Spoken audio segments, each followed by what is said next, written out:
Hello everyone, welcome to Magnet Brains, जहां आपको 100% free of cost education provide की जाती है। मतलब यहाँ आपको एक या दो चैप्टर पढ़ने के बाद किसी भी तरीके का कोई पेमेंट करने की नीड बिल्कुल नहीं होती है। साथ ही आप यहाँ पर CET, IIT, JEE, NEET, SSC, bank, railway जैसे कॉम्पिटिटिव एग्जाम्स की प्रिपरेशन भी कर सकते हो बिल्कुल फ्री ऑफ कॉस्ट। सो इसी अच्छी बात से स्टार्ट करते हैं आज की इस वीडियो को। दिस इज प्रोफेसर बरका Gupta, your computer educator for class 10 और class 10 book code 165 computer application का। आज इस वीडियो में हम क्या देखने वाले हैं? आज इस वीडियो में हम डिस्कस करने वाले हैं CBSE sample paper question solution. Yes student, CBSE ने आपके सैंपल पेपर्स को रिलीज कर दिया है। सीबीएसई ने आपके सैंपल पेपर्स को रिलीज कर दिया है। सभी सब्जेक्ट्स के सैंपल पेपर्स अब अवेलेबल है। ओके, होप आप सभी ने देखा भी होगा।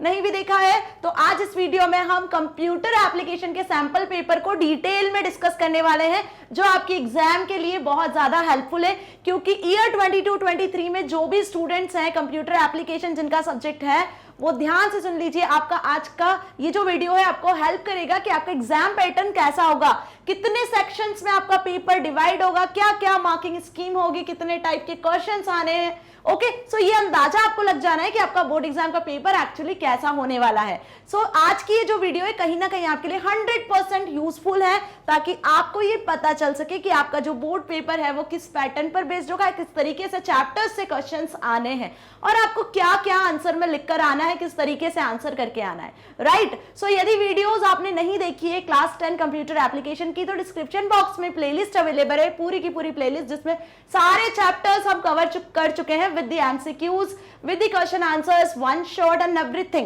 Okay, सारी चीज हमारी कंप्लीट हो चुकी है। फाइन, सो डिस्क्रिप्शन बॉक्स में प्लेलिस्ट है, जिसने भी नहीं देखा है तो सबसे पहले वहां से सारे चैप्टर्स को एक्सेस करो, चैप्टर्स के बारे में पढ़ लो, अच्छे से रिवाइज कर लो, तब आपको ये सैंपल पेपर समझ में आएगा। मतलब इसमें जो क्वेश्चंस पूछे ना चैप्टर पे बेस्ड, वो आपको अच्छे से समझ में आएंगे। ओके, बाय द वे आपको इससे एग्जाम का आइडिया तो काफी कुछ लग जाना है। ओके, अब जब आपके हाथ में एग्जाम पेपर आता है तो सबसे पहला काम क्या होता है?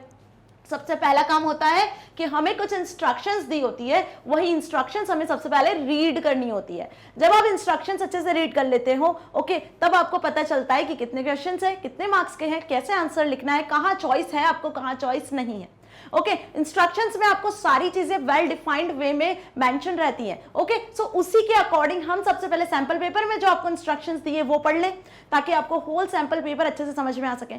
फाइन, सो सबसे पहली बात, टाइम अलाउड 2 आवर्स। भाई आपको 2 आवर्स मिलेंगे आपके पेपर को सॉल्व करने के लिए। कितने मार्क्स का पेपर होगा आपका कंप्यूटर एप्लीकेशन का? 50 मार्क्स का पेपर होगा, मतलब मैक्सिमम मार्क्स 50 होंगे। राइट, अब इसमें जो क्वेश्चन पेपर है आपका वो 5 सेक्शंस में डिवाइड होगा। The question paper has sections 5 A to E। अभी तक जो प्रीवियस ईयर तक क्वेश्चंस पेपर आपने देखे होंगे बोर्ड एग्जाम के कभी, तो वो 3 सेक्शंस तक डिवाइड थे, मतलब 3 सेक्शंस ही थे। लेकिन इस ईयर से थोड़ा सा पैटर्न चेंज हुआ है, तो उसके अकॉर्डिंग आपके क्वेश्चन पेपर को 5 सेक्शंस में डिवाइड किया है। Section A, section B, section C, section D and section E. अब इनमें क्या चेंजेस हैं, कैसे क्वेश्चंस डिस्ट्रीब्यूटेड है, कितने क्वेश्चंस कितने मार्क्स के, वो देख लेते हैं। So all questions are compulsory, however an internal choice of approximately 30% is provided. Okay, 30% आपको क्या मिलनी है? इंटरनल चॉइस मिलनी है। सारे क्वेश्चंस अटेम्प्ट करना कंपलसरी है। एक भी क्वेश्चन एग्जाम पेपर में छोड़ के नहीं आना है, ध्यान रखना है। यदि आप छोड़कर आए एक भी क्वेश्चन पेपर में, तो मार्क्स कट हो जाने वाले हैं। Fine, so section A has 12 questions carrying 1 mark each. ध्यान से देखो, सेक्शन ए में क्या है? सेक्शन ए में आपके 12 क्वेश्चन है, हर एक क्वेश्चन 1 मार्क का आएगा। Fine, section B has 7 questions very short answer type. अब देखो, सेक्शन ए में 12 क्वेश्चन 1 मार्क के हैं, तो 1 मार्क के 12 क्वेश्चन आपके एक्सरसाइज बेस्ड हो सकते हैं, मतलब कुछ एमसीक्यूज हो सकते हैं, फिलअप ट्रू फॉल्स जैसे हो सकते हैं। फाइन, इसके बाद सेक्शन बी में very short answer type. Very short answer type कितने क्वेश्चन आ रहे हैं आपको? 7 क्वेश्चन आने। सो सेक्शन बी में आपके 7 क्वेश्चन आएंगे, जो कि हर एक क्वेश्चन कितने मार्क का होगा? Each question carrying 2 marks. Okay, so 2 marks के अकॉर्डिंग आपको यहाँ पे क्या आएंगे? क्वेश्चंस पूछेंगे 7 क्वेश्चन सेक्शन बी में। सेक्शन ए में 1 मार्क के अकॉर्डिंग, सेक्शन बी में 2 मार्क के अकॉर्डिंग। ओके, ये चीज क्लियर हो गई। फाइन, अब आगे के 2 सेक्शंस और देख लेते हैं। Section C has 4 short answer type questions carrying 3 marks each. मतलब सेक्शन सी में आपको मिलेंगे कितने questions? 4 questions. Number of questions कितने होंगे? 4, जो कितने मार्क्स के होंगे? Each carrying 3 marks. हर एक क्वेश्चन 3 मार्क्स का होगा। अब 3 मार्क्स के अकॉर्डिंग यहाँ पे आंसर लिखना है आपको। Okay, now section D has one long answer, ध्यान से देखो यहाँ सेक्शन डी जो होगा उसमें एक ही लॉन्ग आंसर होगा, मतलब लॉन्ग आंसर की बात करें तो हर चैप्टर से आपको लॉन्ग आंसर भी किसके अकॉर्डिंग प्रिपेयर करने हैं, लिमिटेड इंपॉर्टेंट क्वेश्चन आंसर्स को प्रिपेयर कर लेना, क्योंकि एक ही लॉन्ग आंसर आने वाला है। फाइन, सो एक ही लॉन्ग आंसर आएगा और वो कितने मार्क्स का होगा, 4 मार्क्स का होगा। नाउ सेक्शन नंबर ई, अब यहां पे आपको सेक्शन ई में थोड़ा सा हम बोल सकते हैं कि ट्रिक है। क्या ट्रिक है भैया, कि केस बेस्ड क्वेश्चंस जो आपके यहाँ पर पैसेज बेस्ड क्वेश्चंस होते हैं, कंडीशन पर बेस्ड क्वेश्चन नहीं मिलते हैं आपको, जैसे इंग्लिश में आपके अनसीन पैसेज वगैरह होते हैं वो पढ़कर आप कुछ क्वेश्चन के आंसर करते हो, बिल्कुल उसी तरीके से यहाँ केस बेस्ड क्वेश्चन मिलेंगे, वो भी कितने, 2। तो सेक्शन ई में क्या बोले हम, सेक्शन ई में आपके 2 क्वेश्चंस होंगे and each carry again 4 marks. तो हर एक क्वेश्चन कितने मार्क्स का होगा, यहाँ भी 4 मार्क्स का होगा, और वो क्वेश्चंस होंगे आपके केस बेस्ड क्वेश्चन। अब क्योंकि हमारा कंप्यूटर एप्लीकेशन सब्जेक्ट है तो यहाँ पे आपने HTML पढ़ा है, राइट, सो HTML का बेस्ड, कोड बेस्ड कोई क्वेश्चन आ सकता है, या HTML का कोई पेज दे देंगे उस पर बेस्ड आपसे कुछ MCQs यहाँ पे पूछ सकते हैं, राइट। तो कुछ 4-5 क्वेश्चन होंगे उस एक पर्टिकुलर केस पर बेस्ड, आपको उसका आंसर यहाँ पे करना होगा। तो कुल मिला के ये आपका पेपर का पैटर्न है।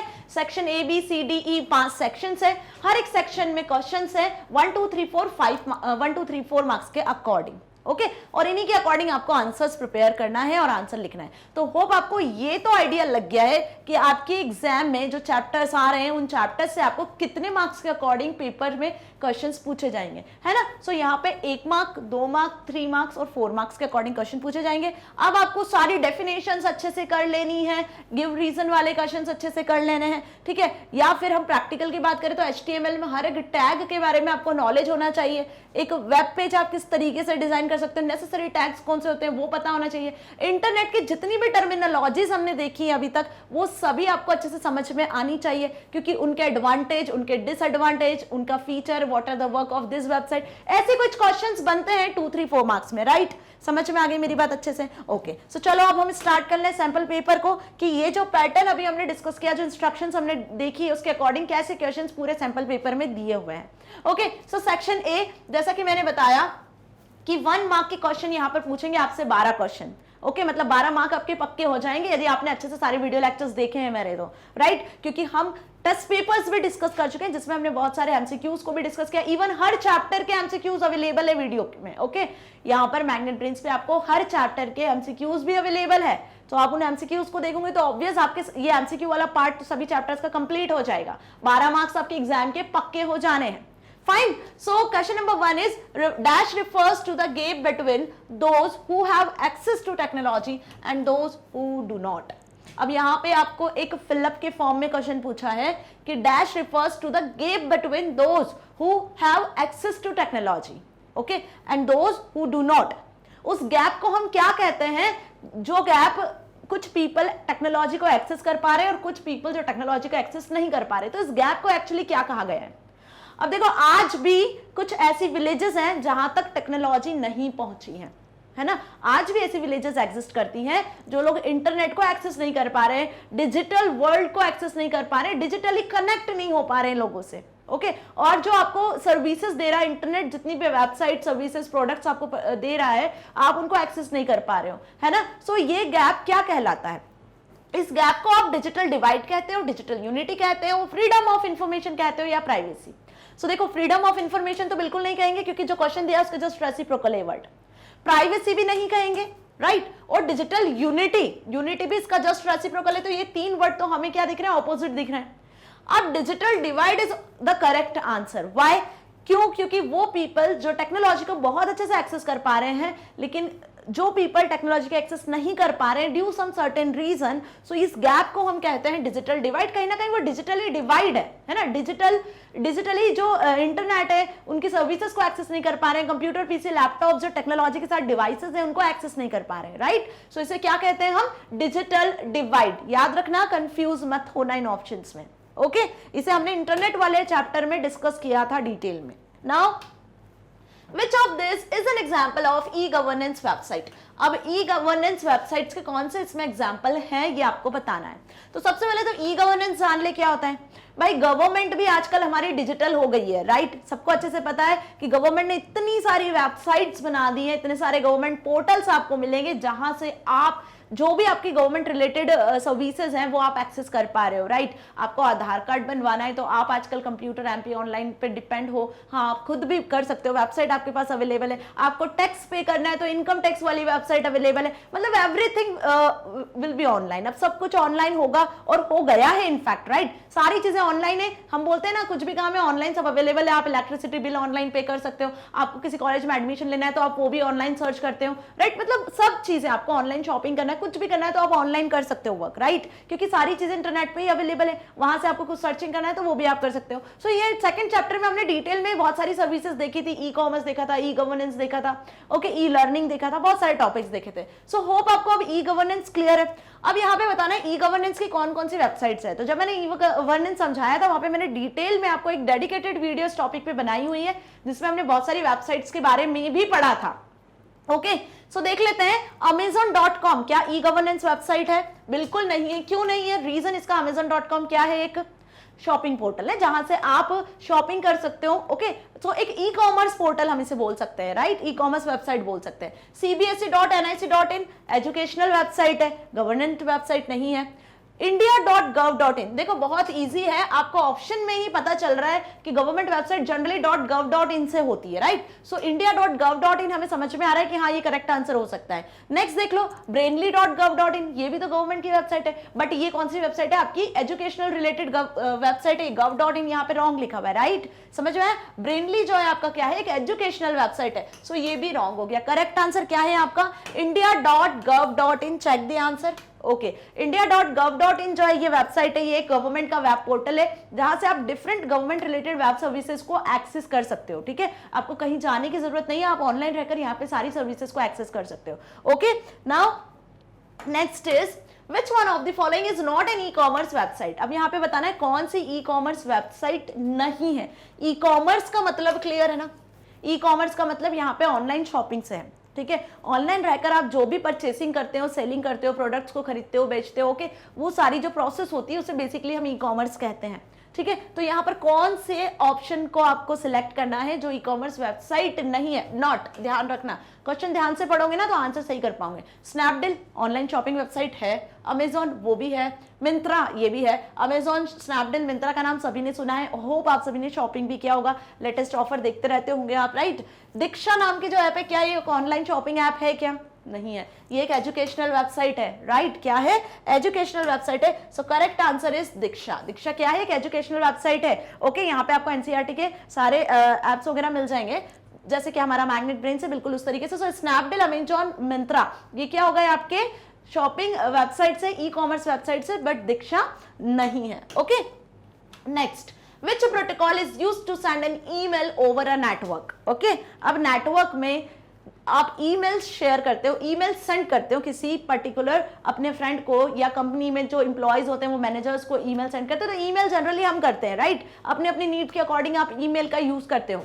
अब ईमेल को सेंड करने के लिए कौन सा प्रोटोकॉल यूज होता है? नेटवर्क में एक्चुअली ईमेल जब ट्रांसफर होता है, आपका मैसेज एक सिस्टम से दूसरे सिस्टम तक जाता है, तो इस प्रोसेस को कौन करता है? इसके पीछे कौन सा प्रोटोकॉल वर्क करता है ना। तो ईमेल को सेंड करने के लिए जिस प्रोटोकॉल का यूज किया जाता है, क्या वो एसएमटीपी प्रोटोकॉल होता है, POP3 प्रोटोकॉल होता है, FTP होता है, या HTTP होता है? सो ध्यान से देखो यहाँ पे चारों प्रोटोकॉल के नाम और बताओ कि कौन सा प्रोटोकॉल है जो कि आपके ईमेल को सेंड करने में हेल्प करता है। कमेंट बॉक्स में लिख सकते हो, बहुत इजी आंसर है इसका भाई। SMTP, simple mail transfer protocol, नाम से समझ में आ रहा है। क्या समझ में आ रहा है आपको? SMTP, यदि इसका फुल फॉर्म याद है तो सिंपल मेल ट्रांसफर प्रोटोकॉल, इसका मतलब यही होता है कि ये प्रोटोकॉल मेल को ट्रांसफर करने में, मेल को सेंड करने में एक सिस्टम से दूसरे सिस्टम तक मदद करता है, हेल्प करता है, ओके। सो करेक्ट आंसर इसका क्या है? SMTP। अब बाकी के क्यों रॉन्ग है उनको भी जान लें। POP3 का क्या फुल फॉर्म है? Post office protocol. क्या है?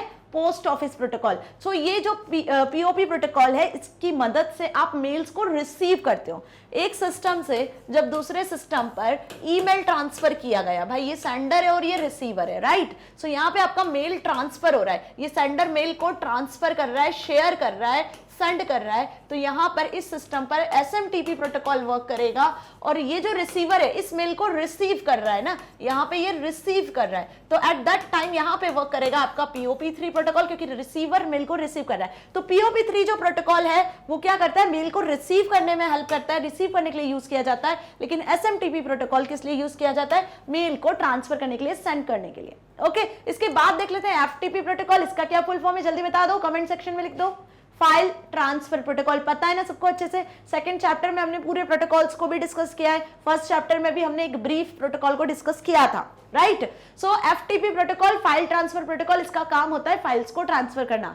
HTTP protocol hyper text transfer protocol, कोई भी वेबसाइट जब भी आप ओपन करते हो तो एड्रेस बार में देखना वेबसाइट के पहले, वेबसाइट के नाम के पहले HTTP दिखता है, कि जो वेबसाइट आपके सामने ओपन हो रही है सर्वर से, जो आपको हाइपर टेक्स्ट के फॉर्म में जो वेबसाइट दिख रही है ना, वो कहां से आ रही है, सर्वर से जो भी वेबसाइट एक्सेस करना है, आपके ब्राउजर पे ओपन करना है, ये काम किसका होता है, बेसिकली HTTP का ही होता है, हाइपर टेक्स्ट ट्रांसफर प्रोटोकॉल का काम होता है। ओके, इंटरनेट पे वेब पेज को विजिबल करना, यूजर तक शो करना, फाइन। सो ये चीज समझ में आ गई ना कि मेल को ट्रांसफर करने के लिए SMTP प्रोटोकॉल होता है। अब यदि एग्जाम में इन सभी प्रोटोकॉल से रिलेटेड कोई भी क्वेश्चन आता है तो आप आसानी से करके आ सकते हो। एक तरीके से हमने चारों प्रोटोकॉल्स को रिकॉल कर लिया, रिवाइज कर लिया कि एक्चुअली इनकी क्या वर्किंग होती है। ओके, सो प्रोटोकॉल्स मोस्ट इंपॉर्टेंट टॉपिक है, एग्जाम में हर साल पूछा जाता है। हर एक प्रोटोकॉल के बारे में आपको पता होना चाहिए, कि पर्टिकुलर इतना तो पता होना चाहिए कि इस प्रोटोकॉल का काम क्या है और इस प्रोटोकॉल का फुल फॉर्म क्या है। तो फुल फॉर्म और प्रोटोकॉल का काम, वर्क उसका, ये दो चीज आपको याद कर लेनी है। ओके, समझ रहे हैं मेरी बात। हर एक प्रोटोकॉल पे डेडिकेटेड वीडियो है, FTP पे एक डेडिकेटेड वीडियो मैंने बनाया हुआ है, आप वहां से एक्सेस कर सकते हो, फिर से बता रही हूँ, डिस्क्रिप्शन बॉक्स में लिंक है। Okay, now choose the most appropriate statement for MMS। MMS का मोस्ट अप्रोप्रिएट स्टेटमेंट आपको यहाँ पे बताना है क्या होता है। SMS MMS सेंड करते हैं ना, हम सबको अच्छे से क्लियर है मोबाइल फोन से। सो MMS में आप वीडियो फाइल शेयर कर सकते हो, ऑडियो फाइल शेयर कर सकते हो, टेक्स्ट फाइल शेयर कर सकते हो, या फिर मल्टीमीडिया कंटेंट सेंड कर सकते हो। बहुत ईजी है ना। SMS सबने देखा था, SMS में हम टेक्स्ट को शेयर कर सकते हैं, सेंड कर सकते हैं, लेकिन MMS में आप ऑडियो, वीडियो, टेक्स्ट, ग्राफिक्स हर चीज को शेयर कर सकते हो, राइट। सो क्या बोलते हैं हम इसको, sending multimedia content. Okay, MMS क्या है, MMS के अंदर आप मल्टीमीडिया कंटेंट को शेयर कर सकते हो, जिसमें audio, video, text, graphics, images सारी चीजें इंक्लूड होती है। So what is the answer, sending multimedia content. Okay, अब SMS MMS को भी डिटेल में डिस्कस किया है हमने। Okay, collection of hyperlinked documents available on the internet is known as. अब इंटरनेट पर हाइपरलिंक्ड जो डॉक्यूमेंट्स होते हैं, ओके, हाइपरलिंक्ड जो डॉक्यूमेंट्स होते हैं उन्हें हम क्या कहते हैं। अब हाइपरलिंक्ड डॉक्यूमेंट्स के बारे में यदि बात की जाए तो इंटरनेट पे जो देखो, एक तो वो डॉक्यूमेंट होता है जो वर्ड में हम क्रिएट करते हैं, ठीक है। अब यदि इंटरनेट पे आपको जो भी पेज दिख रहा है, उस पेज को यदि आपको एक्सेस करना है, राइट, उस पेज को यदि आपको क्रिएट करना है, तो हम क्या बोलेंगे, जो इंटरनेट पे पेज अपलोड होता है, जो आप क्रिएट करते हो, वो इंटरनेट का डॉक्यूमेंट बन जाता है, वेब डॉक्यूमेंट बन जाता है। अब ये आपस में जितने भी वेब डॉक्यूमेंट होते हैं, ये लिंक्ड कैसे होते हैं, इन लिंक्ड वेब पेजेस को, इन लिंक्ड वेब डॉक्यूमेंट को हम क्या कहते हैं, इन्हें हम कहते हैं website, web page, search engine और URL। अब ये बात मैंने आपको बहुत बार समझाई है, जब हमने इंटरनेट वाला चैप्टर समझा था, कि वेब पेजेस का कलेक्शन क्या कहलाता है, वेबसाइट कहलाता है। अब वेब पेजेस का कलेक्शन मतलब सारे वेब पेजेस एक दूसरे से लिंक्ड होते हैं ना, तभी तो एक वेबसाइट बनती है, राइट। तो क्या हुआ इसका आंसर करेक्ट, वेबसाइट। कि हाइपरलिंक्ड जो डॉक्यूमेंट्स है, जो डॉक्यूमेंट, जो पेजेस आपने इंटरनेट पे अपलोड कर दिए, भाई सर्वर पर अपलोड कर दिए, है ना, तो अब सर्वर से हम उसको HTTP प्रोटोकॉल की मदद से एक्सेस कर पा रहे हैं, तो वो हाइपरलिंक्ड पेजेस हो गए, और वो सारे पेजेस एक दूसरे से लिंक्ड है, राइट। तो उन्हें हम क्या कह रहे हैं, वेबसाइट कह रहे हैं। जैसे सपोज आप मैग्नेट ब्रेन्स की वेबसाइट को एक्सेस करते हो, तो मैग्नेट ब्रेन्स की वेबसाइट में पहला आपको होम पेज दिखता है, फिर आप किसी क्लास को सिलेक्ट करते हो, सपोज अपनी क्लास 10 को सिलेक्ट करते हो, तो फिर क्लास 10 पे जैसे क्लिक करते हो तो आपको क्लास 10 से रिलेटेड सारी इंफॉर्मेशन मिलते हैं, सारे सब्जेक्ट शो होते हैं। क्लास 10 में आपको Hindi, English, math, science, computer application, IT सारे सब्जेक्ट्स दिखते हैं ना। मतलब पहला पेज दूसरे पेज से लिंक्ड है, जिस भी पर्टिकुलर टॉपिक पे आप क्लिक कर रहे हो तो उसी से लिंक्ड इंफॉर्मेशन आपके सामने खुल रही है ना। फिर क्लास 10 में आप कंप्यूटर एप्लीकेशन पे क्लिक करोगे तो कंप्यूटर एप्लीकेशन से लिंक्ड, मतलब कंप्यूटर एप्लीकेशन के जितने भी चैप्टर्स हैं आपके, वो सारे विजिबल हो जाएंगे। फिर किसी चैप्टर के किसी टॉपिक में डाउट, उस वीडियो पे क्लिक करोगे तो वो वीडियो ओपन हो जानी है। तो मेरी बात समझ में आ रही है कुल मिला के, कि यहाँ जितने भी पेजेस अभी हमने देखे, होम पेज देखा, आपने कंप्यूटर एप्लीकेशन सिलेक्ट किया, वो वाला पेज देखा, क्लास 10 वाला पेज देखा, राइट। तो ये सारे पेजेस एक दूसरे से लिंक्ड है ना। तो लिंक्ड हाइपर लिंक्ड पेजेस को हम क्या कहते हैं, वेबसाइट कहते हैं, और एक सिंगल पेज को हम वेब पेज कहते हैं। ओके, ये भी ध्यान रखना कि एक सिंगल पेज को हम वेब पेज कहते हैं, और जिसकी मदद से आप इन वेबसाइट वेब पेज को एक्सेस कर पा रहे हो वो सर्च इंजिन होते हैं, जहां पे आप सर्चिंग कर पाते हो, राइट। जैसे आपने देखा ना, याहू का सर्च इंजिन होता है, गूगल का सर्च इंजिन होता है, इस तरीके की गूगल की एक बार होती है जहां पे ऐसा ही बना होता है मैग्नीफायर, यहाँ पे आप अपनी सर्चेस करते हो, नेट सर्फिंग कर पाते हो। ओके, और जिसकी मदद से वो एड्रेस जिसकी मदद से आप सर्च कर पा रहे हो, ठीक है। जैसे मैग्नेट ब्रेन्स को एक्सेस करना है वेबसाइट से तो www.magnetbrains.com लिखते हो तो वो उसकी URL हो जाती है। सो यहाँ पे करेक्ट आंसर क्या होगा आपका, करेक्ट आंसर होगा वेबसाइट। ये सारी टर्म्स एक दूसरे से रिलेटेड हैं, बट आपको सही आंसर वेबसाइट लिखकर आना है। फाइन, सारी टर्म्स कैसे एक दूसरे से रिलेटेड है मैंने आपको अच्छे से एक्सप्लेन कर दिया है। अब यहाँ पे क्वेश्चन आपसे ऐसे भी पूछ सकते हैं कि the first page of website, तो फर्स्ट पेज क्या होता है वेबसाइट का, हमेशा होम पेज होता है। ये भी आपको ध्यान रखना है क्योंकि ये इससे रिलेटेड क्वेश्चन भी हमेशा आता है, कैसे भी घुमा फिरा के पूछते हैं पर पूछते जरूर है। फाइन, आ गया समझ में। Now next is the HTML tag used to make the text italics is. अब HTML में हमने डिफरेंट टाइप के टैग्स पढ़े। ओके, सो यहाँ पर यदि आपको अपने टेक्स्ट को इटैलिक करना है, भाई वेब पेज में आपने जो कुछ लिखा है, कुछ इंपॉर्टेंट लिखा है या लाइन में कुछ आप डिफरेंट शो करना चाहते हो, उसका स्टाइल चेंज करना चाहते हो, तो हम इटैलिक स्टाइल करना चाहते हैं। तो इटैलिक के लिए कौन सा टैग यूज होता है, इटैलिक के लिए यहाँ पे इटैलिक्स नाम से टैग यूज होता है, आइटा नाम से यूज होता है, या आई या एल। सो यहाँ पे इटैलिक के लिए हम यूज करते हैं आई टैग को। करेक्ट क्या टैग है देखो, आई टैग। बोल्ड के लिए हम बी टैग यूज करते हैं, इटैलिक के लिए हम आई टैग यूज करते हैं, और यू अंडरलाइन के लिए हम यू टैग यूज करते हैं। और ये सारे टैग्स क्या होते हैं, आपके कंटेनर टैग्स होते हैं, मतलब स्टार्ट और एंड टैग इसमें आपको मेंशन करना होता है। B for bold, I for italic, U for underline. याद रखना, भूलना मत, बहुत इजी है। इससे रिलेटेड कोई और दूसरे टैग्स नहीं होते हैं। यदि एग्जाम में आता है तो कंफ्यूजन के लिए आपको ऐसे ऑप्शंस देंगे बिल्कुल, ताकि आप कंफ्यूज हो और आप कुछ भी आंसर टिक करके आओ कंफ्यूजन में, बट आपको कंफ्यूज नहीं होना है। B for bold, I for italic, U for underline, और यही 3 टैग होते हैं। ये कंटेनर टैग भी होते हैं, ये भी ध्यान रखना है, ठीक है। यहाँ पे आप टेक्स्ट लिखते हो, जो भी टेक्स्ट लिखोगे वो बोल्ड, इटैलिक, अंडरलाइन में कन्वर्ट हो जाएगा। फाइन, अब बोल्ड, इटैलिक, अंडरलाइन तो समझते हो ना सभी, टेक्स्ट फॉर्मेटिंग टूल्स है। Okay, now what type of CSS is the following code snippet. अब यहाँ पे एक कोड लिखा हुआ है। अब ये फॉलोइंग कोड जो यहाँ पे लिखा हुआ है ये CSS का कोड है। किस टाइप का CSS यहाँ पे यूज हुआ है, इस कोड में जो भी लिखा है ध्यान से देखो कौन सा CSS यूज हुआ है। 3 टाइप के CSS देखा था। CSS का full form cascading style sheets, तो 3 टाइप्स की कैस्केडिंग स्टाइल शीट्स हमने देखी थी, इनलाइन और एक्सटर्नल, और साथ ही हमने देखा था एक और यहाँ पे कौन सा, internal. Inline, internal and external, 3 type की स्टाइल शीट्स होती हैं। ओके, अब ये जो स्टाइल शीट का कोड आपको यहाँ पे दिख रहा है, ठीक है, ये किस टाइप का है, इंटरनल, एक्सटर्नल या इनलाइन है। आउटलाइन कुछ नहीं होता है। ओके, तो ये रॉन्ग है, पहले ही समझ जाओ। 3 टाइप की CSS होती है, इंटरनल, एक्सटर्नल, इनलाइन। ओके, फिर से बता रही हूँ, ध्यान रखो, आउटलाइन कुछ नहीं होता है, कंफ्यूजन के लिए दिया हुआ है। अब आपको ये कोड ध्यान से देखना और बताना इन तीनों में से कौन सा करेक्ट आंसर है। अब स्टाइल शीट, CSS वाला चैप्टर अच्छे से कवर कर लिया, स्टाइल शीट बहुत अच्छे से समझाया है, प्रैक्टिकल भी देखा है। फाइन, नहीं देखा है डिस्क्रिप्शन बॉक्स में लिंक है, वहां से देख लेना प्रैक्टिकल भी।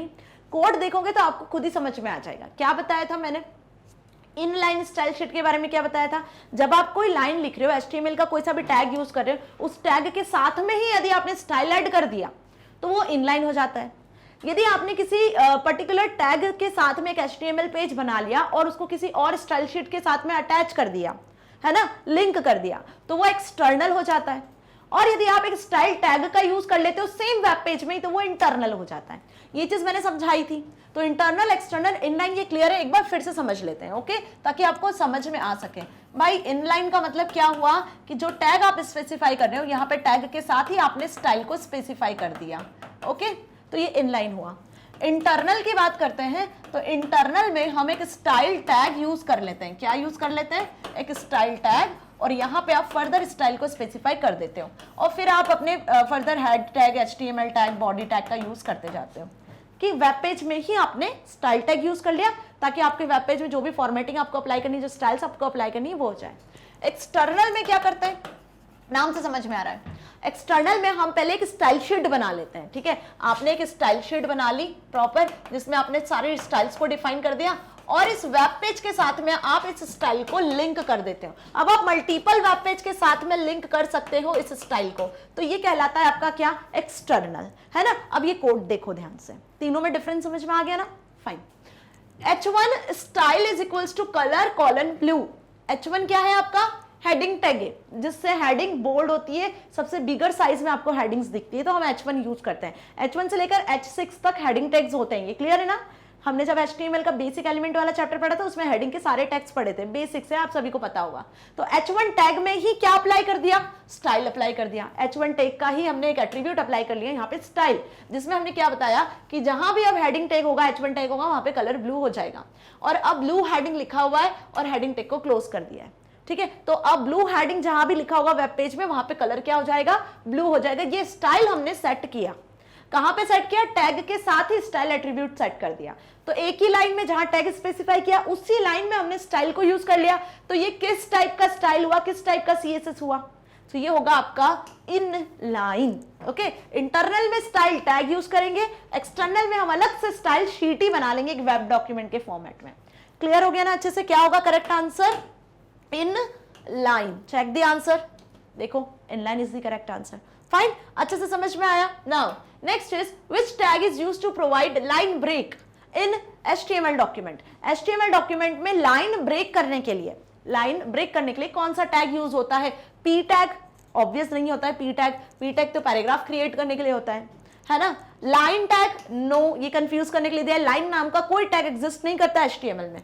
EM tag no, EM tag भी नहीं होता है। कौन सा टैग होता है लाइन ब्रेक करने के लिए, BR टैग। जब भी आप कोई कोड लिख रहे हो, आप HTML पेज में कोई भी लाइंस लिख रहे हो, यदि उन लाइंस को आपको ब्रेक करवाना है, नेक्स्ट लाइन से कुछ नया टेक्स्ट स्टार्ट करना है, तो हम BR टैग का यूज करते हैं, जो कि एम्प्टी टैग होता है, कंटेनर टैग नहीं होता है ना। BR टैग को आप सिंपल किसी भी लाइन के बाद में लिखते चले जाते हो। ओके, तो जब वेब पेज आपका शो होगा तो उसमें हर एक लाइन 1 बाय 1 एक न्यू लाइन से शुरू होती हुई शो होंगी, और ये होता है आपका empty tag, not a container tag. ऐसा भी क्वेश्चन आपसे पूछते हैं। सो लाइन ब्रेक करने के लिए हम कौन सा टैग का यूज करते हैं, BR for break, line break करने के लिए, not line not P। P tag का यूज क्यों होता है, P टैग का यूज पैराग्राफ क्रिएट करने के लिए होता है। पैराग्राफ सबको समझ में आता है ना, ओके, सो ये clear. Now next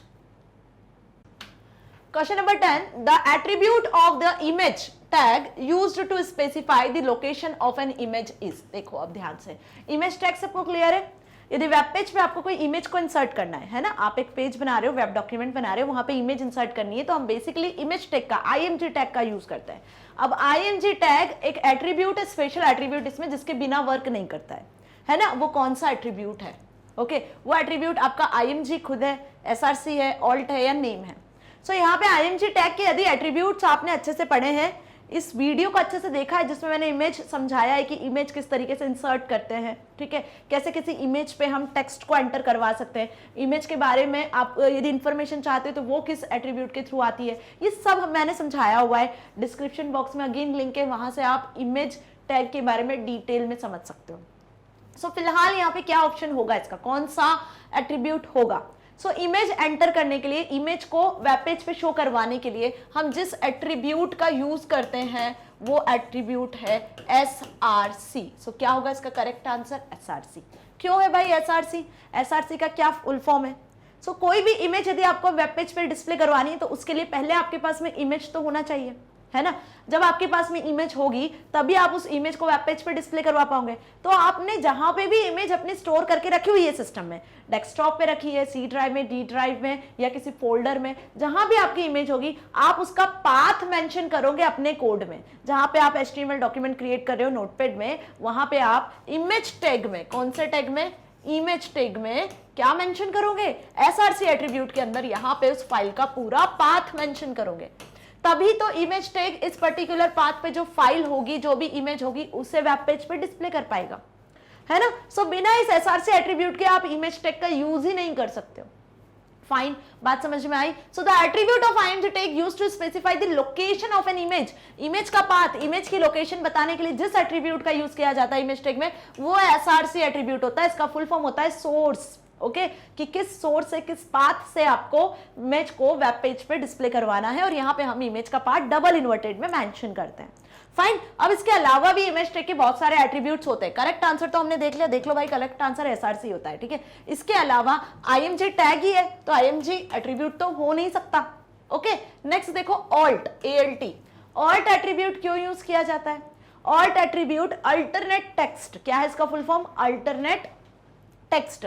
alternate text का मतलब क्या हुआ? कोई इमेज यदि आपके डिस्प्ले नहीं हो रही है किसी रीजन से, तो वहां पे जब कर्सर आप लेकर जाओगे, सपोज यहाँ पे इमेज डिस्प्ले करवानी है, ओके, या इमेज डिस्प्ले हो भी रही है, जब आप यहाँ पे कर्सर लेकर जाते हो तो यहाँ पे एक टूल टिप खुलती है। अब सपोज ये इमेज कोई फ्लावर की है तो आप यहाँ पे फ्लावर से रिलेटेड कुछ इंफॉर्मेशन लिख सकते हो ना, ऑल्टरनेट टेक्स्ट सेट कर सकते हो। सो उसके लिए हम जिस एट्रीब्यूट का यूज करते हैं वो ऑल्ट एट्रीब्यूट होता है। इस पे रिलेटेड भी क्वेश्चन आता है ना, एमसीक्यू से रिलेटेड भी बन सकता है। ओके, सो ये आपको ध्यान रखना है कि हर एक टैग का एट्रीब्यूट आपको अच्छे से याद करना है। टैग का क्या काम है, एम्प्टी है, कंटेनर है, कैसे यूज करते हैं और क्या इसके एट्रीब्यूट्स हैं। दो चीज यदि आपने याद कर ली हर एक टैग के बारे में, उसका वर्क और उसका एट्रीब्यूट, तो आपके लिए बहुत इजी हो जाएंगे सारे एमसीक्यूज, फिलअप्स, क्वेश्चन आंसर्स भी। फाइन, क्योंकि क्वेश्चंस इन पर ही बेस्ड आएंगे।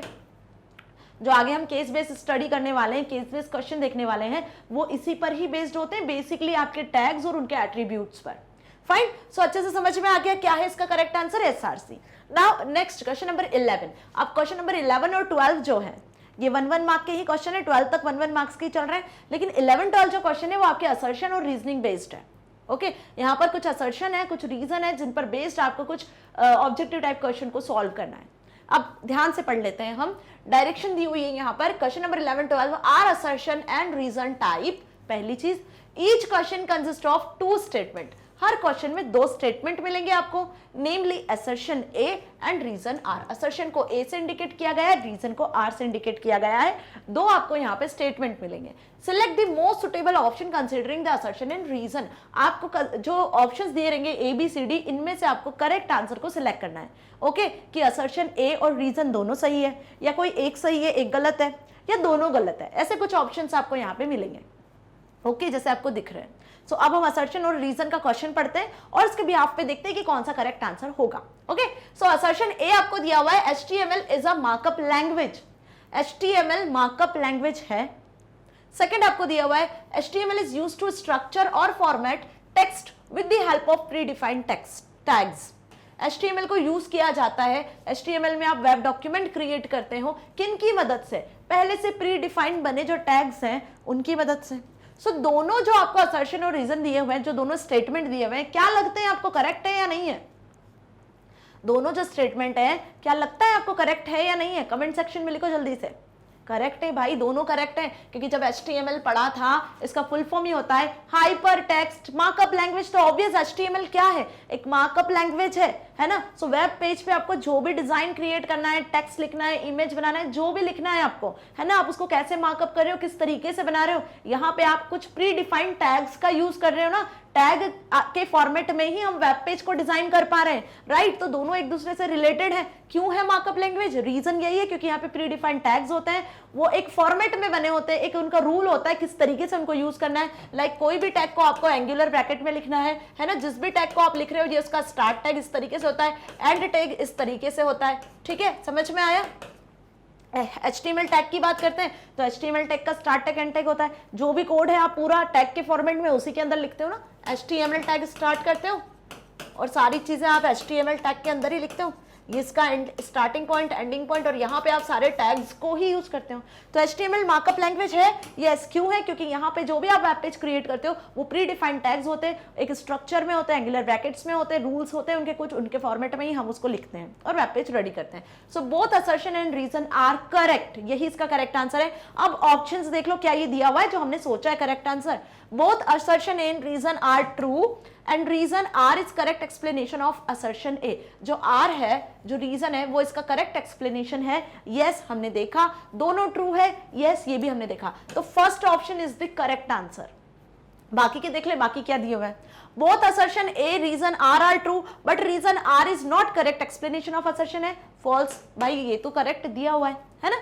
Assertion A is true and reason R is false, again false, right. दोनों ट्रू है। Assertion A is false and assertion reason R is true, wrong. तो क्या हुआ हमारा correct answer? First. Okay, so correct answer is first as you see, hope आप सभी को अच्छे से समझ में भी आया होगा, क्योंकि ये इसी बार से स्टार्ट हुआ है, इसी ईयर से आपको हम बोले कि कंप्यूटर एप्लीकेशन में जो सेक्शन ऐड किया है ना, उस सेक्शन में ये असर्शन रीजन पहली बार दिया हुआ है। ओके, इसी ईयर से स्टार्ट किया है। Fine, now assertion A in HTML tags written in lowercase letters or uppercase letters are treated as the same and reason HTML is a case sensitive language। अब देखो नेक्स्ट क्वेश्चन नंबर 12 1 मार्क का last question क्या दिया हुआ है यहाँ पर कि in HTML tags written in lowercase letter और uppercase letter are treated as the same।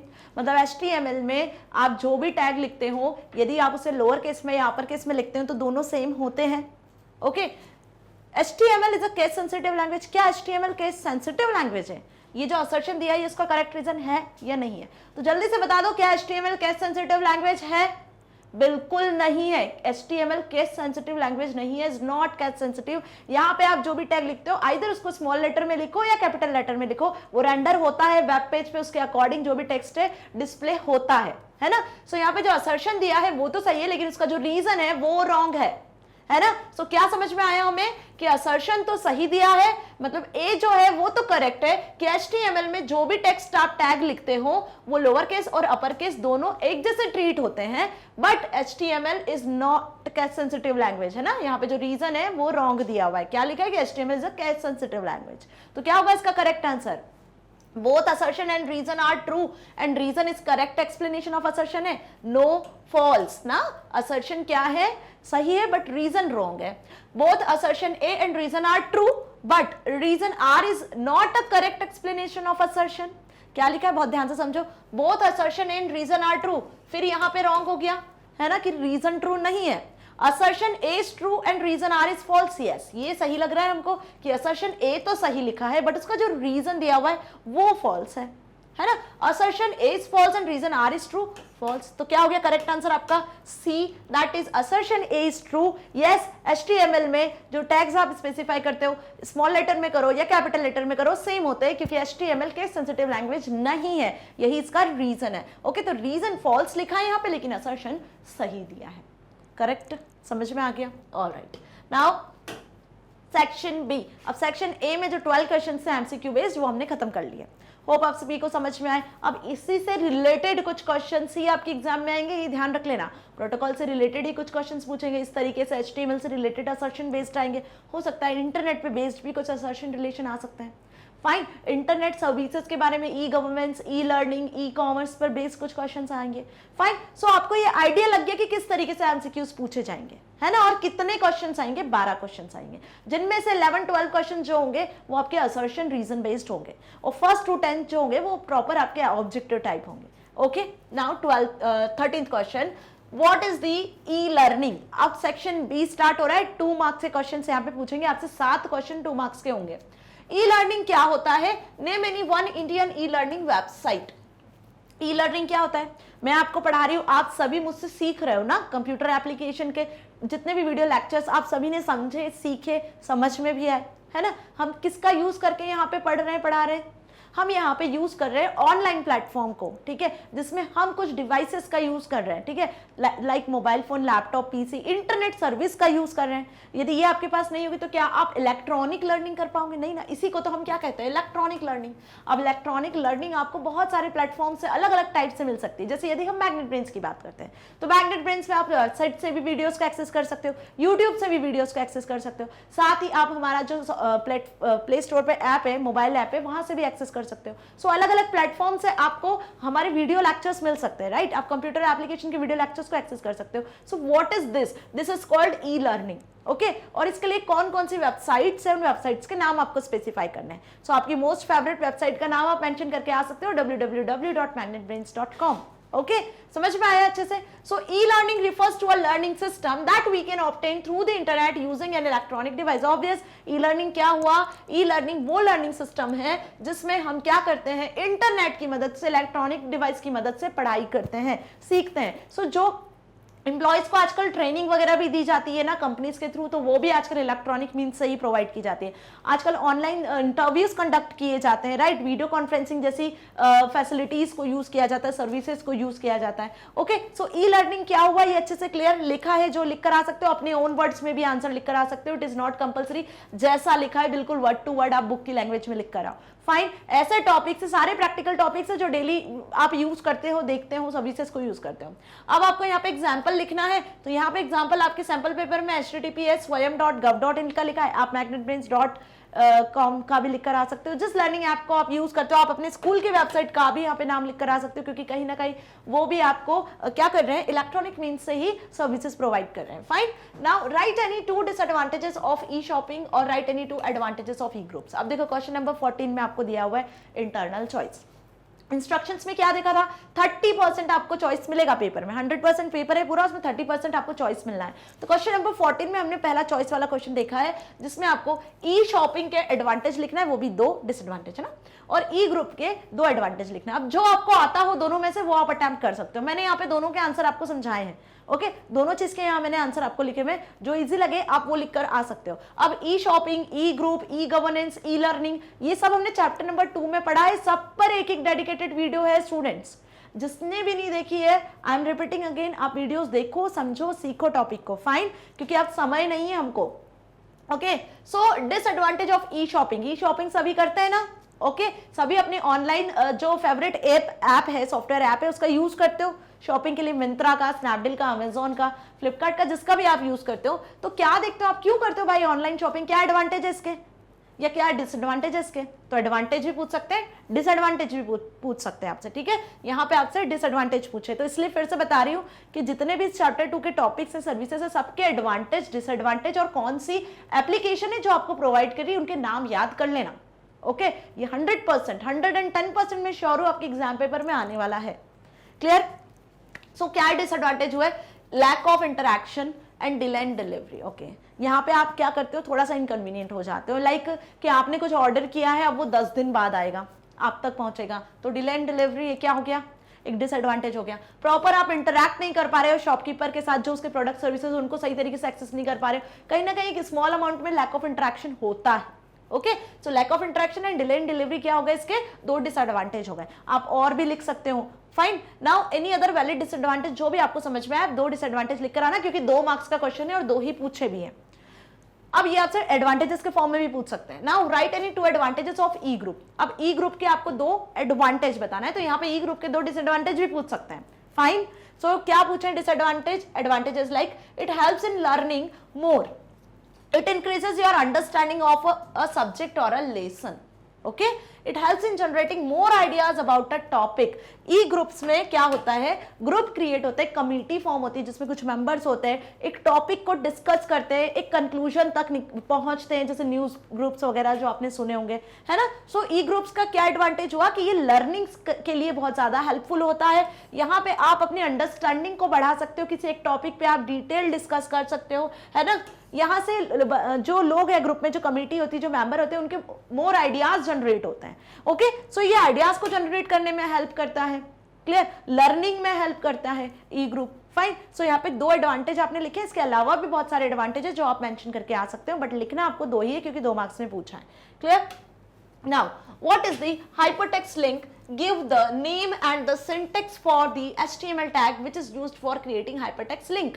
अब hypertext link मतलब किसकी बात कर रहे हैं हम, हाइपरलिंक की, है ना। कंफ्यूज करने के लिए हाइपरटेक्स्ट लिंक लिखा हुआ है। हाइपरलिंक देखा है ना, इंटरनल एक्सटर्नल हाइपरलिंक पे डेडिकेटेड वीडियो बनाया हुआ है, पढ़ाया हुआ है मैंने, कि जब एक पेज में ही आप किसी टॉपिक को लिंक कर देते हो, सपोज वो पेज में बहुत बड़ा पेज है, ठीक है, हम बोल सकते हैं कि 100 से 200 लाइंस लिखी हुई हैं या 100 से 200 टॉपिक्स को एक्सप्लेन किया है एक ही वेब पेज में, तो आपको फर्स्ट को सेकंड टॉपिक से या फिफ्थ टॉपिक से लिंक करना है, तो एक ही पेज में जब लिंकिंग एक्सप्लेन करना है, लिंकिंग करना है टॉपिक्स के बीच में, तो इंटरनल लिंक का यूज करते हैं, और एक पेज को किसी दूसरे पेज से लिंक करना है तो एक्सटर्नल लिंकिंग का यूज करते हैं ना। तो हाइपर लिंक हमने अच्छे से समझा था, internal hyper link, external hyper link. तो उसको यहाँ पे कैसे पूछा है क्वेश्चन, ध्यान से देखो, what is hyper text link.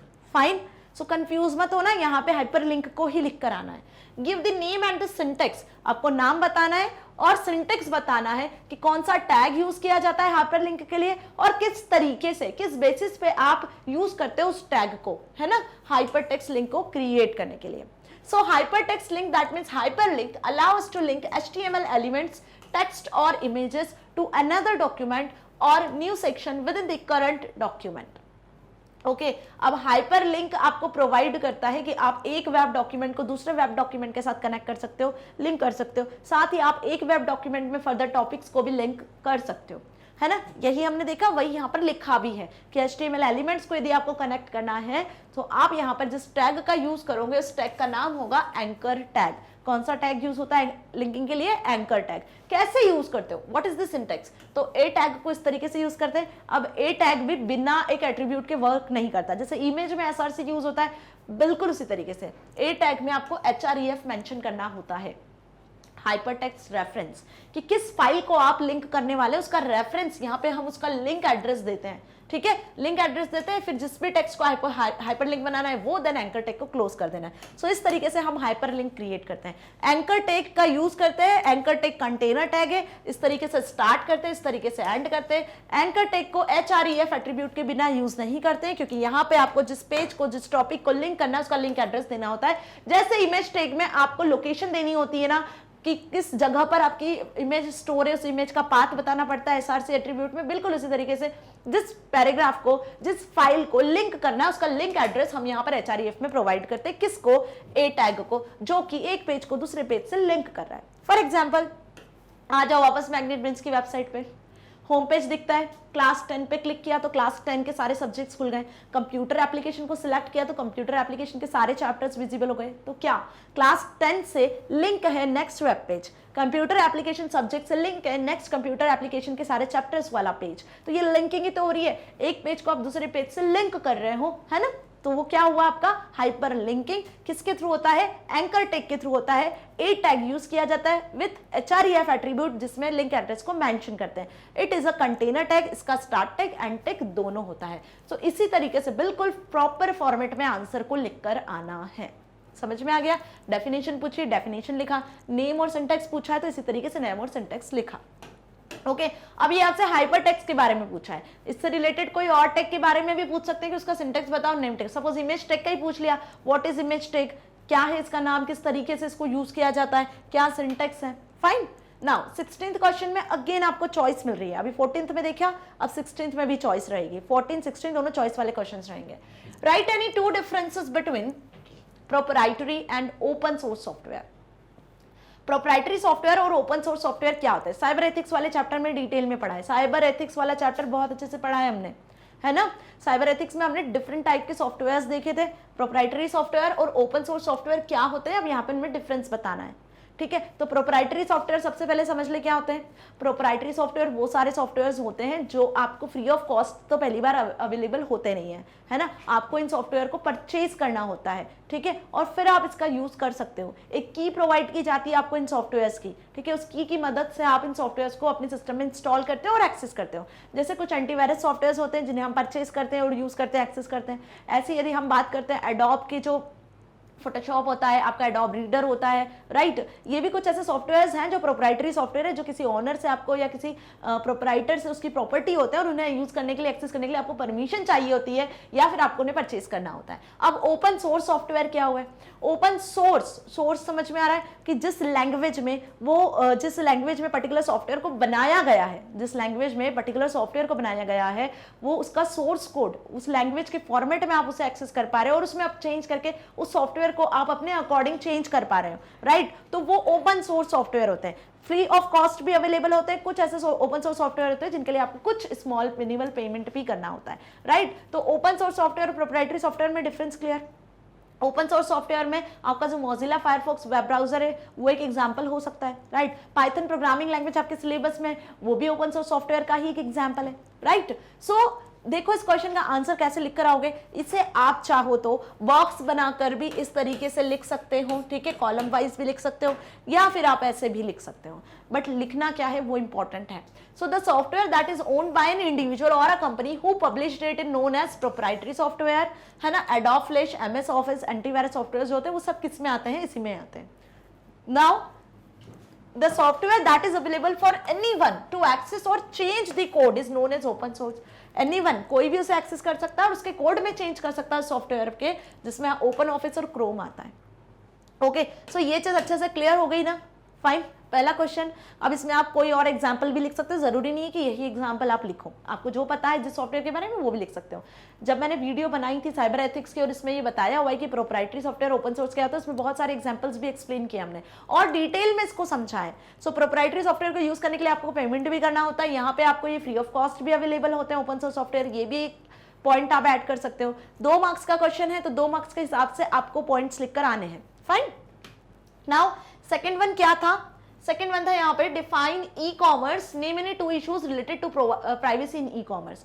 E commerce क्या होता है और ई कॉमर्स में प्राइवेसी से रिलेटेड कौन से इश्यूज होते हैं, तो 2 इश्यूज को आपको यहाँ पे लिखना है, ये चॉइस वाला क्वेश्चन है। फाइन, तो ई कॉमर्स क्या हुआ? जब आप गुड्स को बाय करते हो, सेल करते हो, ठीक है, प्रोडक्ट को परचेज करते हो, सेल करते हो, कैसे? ऑनलाइन मीन्स में, मतलब इलेक्ट्रॉनिकली जो वेबसाइट्स हैं आपकी मीशो, अमेजॉन, स्नैपडील वगैरह, फ्लिपकार्ट वगैरह, इनका यूज करके जब आप ई शॉपिंग जैसा टास्क परफॉर्म करते हो, है ना, तो बेसिकली उसी को हम किस कैटेगरी में रखते हैं? ई कॉमर्स में रखते हैं। ओके, अब इसमें क्या इश्यूज आते हैं प्राइवेसी से रिलेटेड? क्या इश्यूज होते हैं? जब आप पेमेंट कर रहे हो तो हो सकता है सेफली आपका पेमेंट नहीं हुआ हो, हैकर्स वगैरह होते हैं जो आपकी इंफॉर्मेशन को हैक कर सकते हैं, आपके बैंक इंफॉर्मेशन को हैक कर सकते हैं, ठीक है, तो प्राइवेसी के इश्यूज होते हैं। सो वही आपको यहाँ पे मेंशन करने हैं student. So buying and selling of goods and services over the internet, internet technology का यूज करके प्रोडक्ट्स को सेल करना, बाय करना, यही प्रोसेस बेसिकली कहलाती है e commerce. Privacy issue in e commerce are phishing and spamming. Privacy issue क्या हो यहाँ पर? Phishing and spamming. अब इनका क्या मतलब हुआ? सबसे पहला तो मतलब हम ये देख लें जो मैंने बताया अभी आपको कि आपकी इंफॉर्मेशन स्टील होने के चांसेस होते हैं, कुछ हैकर्स होती हैं, कुछ ऐसी फर्जी वेबसाइट्स होती हैं जिनके थ्रू हैकर्स आपकी इंफॉर्मेशन को हैक कर सकते हैं, ठीक है। तो यहाँ पे फिशिंग का मतलब तो वही हुआ कि आपकी बैंक डिटेल्स वगैरह, आपके जो पर्सनल डिटेल्स है उनको हैक कर लिया, ठीक है, उनको एक्सेस कर लिया और मिस यूज किया उसका, दैट इज कॉल्ड फिशिंग। तो एक तो ये हुआ। स्पैमिंग का मतलब क्या हुआ? सपोज आपने मिंत्रा को एक्सेस किया, ठीक है, वहां पे आपको कुछ पसंद नहीं आया या आपने फिर कोई दूसरी वेबसाइट एक्सेस किया, तो ऐसे आपने 10 से 15 ई शॉपिंग वेबसाइट्स को एक्सेस किया। ओके, अब क्या होता है बीच बीच में कुछ एडवर्टीजमेंट्स चलते हैं, देखा है ना आपने, आते हैं जनरली एडवर्टीजमेंट्स, है ना। तो जब आप वहां पे एक्सेस कर रहे तो कहीं ना कहीं आपकी इंफॉर्मेशन उन पर्टिकुलर वेबसाइट्स पे एज ए कुकीज के फॉर्म में हो जाती है सेव। तो उसके थ्रू आपके ईमेल पे जो स्पैमिंग होते हैं, स्पैम में जो मैसेजेस आते हैं कुछ एडवर्टीजमेंट रिलेटेड होते हैं, कुछ फॉल्ट मैसेजेस भी होते हैं। ओके, तो spamming is the another issue. तो इसीलिए बोलते हैं ना अपने ईमेल अकाउंट में जो स्पैम नाम का फोल्डर होता है उसको क्लीन करते रहना चाहिए। वहां पर हैकर्स के होने के चांसेस होते हैं, कुछ ऐसे ईमेल्स भी होते हैं जो आपको परेशान कर सकते हैं, राइट। वहां पर ढेर सारे एक तो एडवर्टीजमेंट मैसेजेस भी होते हैं। क्लियर? सो ये चीज अच्छे से समझ में आ गई कि क्या इशू है फिशिंग एंड स्पैमिंग। फाइन, ये इश्यूज हो सकते हैं और क्या होता है ई कॉमर्स, ये भी हमने देख लिया। अब ये क्वेश्चन में आपसे ऐसा भी पूछ सकते थे कि mention website name of e commerce की 2 वेबसाइट्स के नाम बताओ, तो आप वो भी बता सकते हो, राइट। आप सभी को अच्छे से पता है, इंस्टॉल होंगे अपने अपने मोबाइल फोन्स में। Question number 17 which is last question of 2 marks, है ना। CSS is the most popular choice for the web developers these days. Write any 4 advantages of CSS. देखो, CSS cascading style sheet, HTML के बाद आपकी book में chapter दिया हुआ है। CSS आजकल बहुत ज्यादा पसंद कर रहे हैं प्रोग्रामर्स, है ना, अदर देन HTML। हालांकि यूज तो HTML का ही होता है, बट वेब डेवलपर्स CSS का यूज क्यों करते हैं, क्यों पॉपुलर चॉइस है ये? Right any 4 advantages of CSS के 4 एडवांटेजेस लिखने हैं।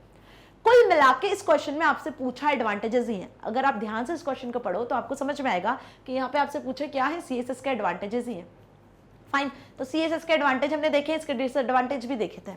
फाइन, सो एडवांटेजेस में आपको लिख देना है क्या है कि यहाँ पे आप स्टाइल्स को अप्लाई कर सकते हो, डिफरेंट वेज में आप अपने वेब डॉक्यूमेंट को फॉर्मेट कर सकते हो, डिफरेंट स्टाइल्स मिलती है, टाइम बचता है, लेस कोड में आप अपने वेब पेज को हम बोल सकते हैं कि डेकोरेट कर सकते हो, बैकग्राउंड सेट कर सकते हो, आप कलर सेट कर सकते हो फॉन्ट्स का, है ना, डिफरेंट डिजाइनिंग आप अप्लाई कर सकते हो। So it helps to make consistent and spontaneous changes in a web page. Next, it improves the loading speed of a page. जो वेब पेज है जब ब्राउजर पर रेंडर होता है तो CSS की जो फाइल्स होती है वो कम टाइम लेती है, फास्ट स्पीड में रेंडर हो जाती है। ओके, सो लोडिंग स्पीड जो होती है वेब पेज की ब्राउजर पे वो फास्ट हो जाती है, उसको इंप्रूव करती है CSS files. CSS has the ability to reposition the element on web page. Web page पे आप जो भी एलिमेंट्स को आप यूज कर रहे हो उनको रीपोजिशन कर सकते हो। Fine, it has better device compatibility. Fine, so ये 4 क्या हो गए, इसके एडवांटेजेस हो गए। अब यहाँ पे आप इसके अदर कोई एडवांटेजेस हैं जो आपको पता है तो आप वो भी लिख सकते हो, राइट। इसी एडवांटेजेस को अपनी लैंग्वेज में भी एक्सप्लेन करके आ सकते हो। फाइन, सो CSS हमने अच्छे से देखा है, इस पर बेस्ड एडवांटेजेस पूछे, इस पर बेस्ड यही सेम क्वेश्चन में डिसएडवांटेज भी पूछ सकते हैं, राइट स्टूडेंट्स। ओके, तो हर एक टॉपिक का एडवांटेज डिसएडवांटेज उसका काम याद होना चाहिए। Fine, next question number 18। क्या है question number 18? Write the difference between A link and B link, write an HTML statement to illustrate the uses of 2 attributes. A link और वी लिंक में क्या डिफरेंस है? ए लिंक का full form होता है active link, V link का full form होता है विजिटेड लिंक। पहले तो ये हमें क्लियर होना चाहिए, इनका डिफरेंस इनके नाम में ही है, active link and visited link. आप गूगल ओपन करते हो, सर्चिंग करते हो, किसी टॉपिक पे आपने सर्च किया है ना, सपोज आपने गूगल पे यहाँ पे सर्च बार में आपने सर्च किया कंप्यूटर। फाइन, तो जैसे ही आप सर्च करते हो, इस पर क्लिक करते हो तो आप क्या देखते हो, कंप्यूटर से रिलेटेड है ना, आपको बहुत सारी चीजें मिलती है, बहुत सारी लिंक एक्चुअली मिलती है। यहाँ पे सपोज आपको एक लिंक मिली विकिपीडिया की मिल गई, व्हाट इज कंप्यूटर, जनरली वो ब्लू कलर में होती है, इस तरीके की लाइन उसके नीचे होती है। और भी कुछ मिली है ना, इंट्रोडक्शन ऑफ कंप्यूटर से रिलेटेड कुछ मिल गया आपको। फाइन, इसके नीचे भी आपको लाइन दिख गई। ऐसे अपने मल्टीपल लिंक्स आपको यहाँ पे ओपन हो जाती है जब आप सर्च करते हो, इमेजेस मिलती है, कुछ वीडियोस भी मिल जाती है। तो अब जब आप देखते हो कि जैसे आपने सर्च किया तो आपको लिंक कैसे मिल रही है, ब्लू कलर की मिल रही है, और वो लिंक क्या शो कर रही है कि अभी एक्टिव लिंक है। जैसे आप इस पर क्लिक करोगे तब वो एक्टिव लिंक रहेगी, ठीक है, लेकिन जैसे क्लिक करोगे आप और कोई नेक्स्ट पेज पे आओगे तो वो लिंक आपकी विजिटेड हो जाएगी और इसका कलर चेंज हो जाएगा। अभी सारी लिंक एक्टिव है, जैसे आपने इस लिंक पे क्लिक किया, क्या किया, इस लिंक पे क्लिक किया तो इसका कलर चेंज हो जाएगा और इसका कलर कैसा हो जाएगा, पर्पल कलर में आ जाता है। ओके, कभी भी आप देखना कि लिंक आप जब विजिट कर रहे हो या जब लिंक एक्टिव है तो उसके कलर में चेंजेस होते हैं। तो यदि आप अपने वेब पेज में एक्टिव लिंक और विजिटेड लिंक क्रिएट करना चाहते हो तो किस स्टेटमेंट का यूज करते हो, क्या इसके एट्रीब्यूट्स होते हैं, कौन से टैग में इसे हम मेंशन करते हैं, क्या डिफरेंस है, वही इस क्वेश्चन में पूछा है। So the A link that is active link, colour appears while the mouse is clicking the link.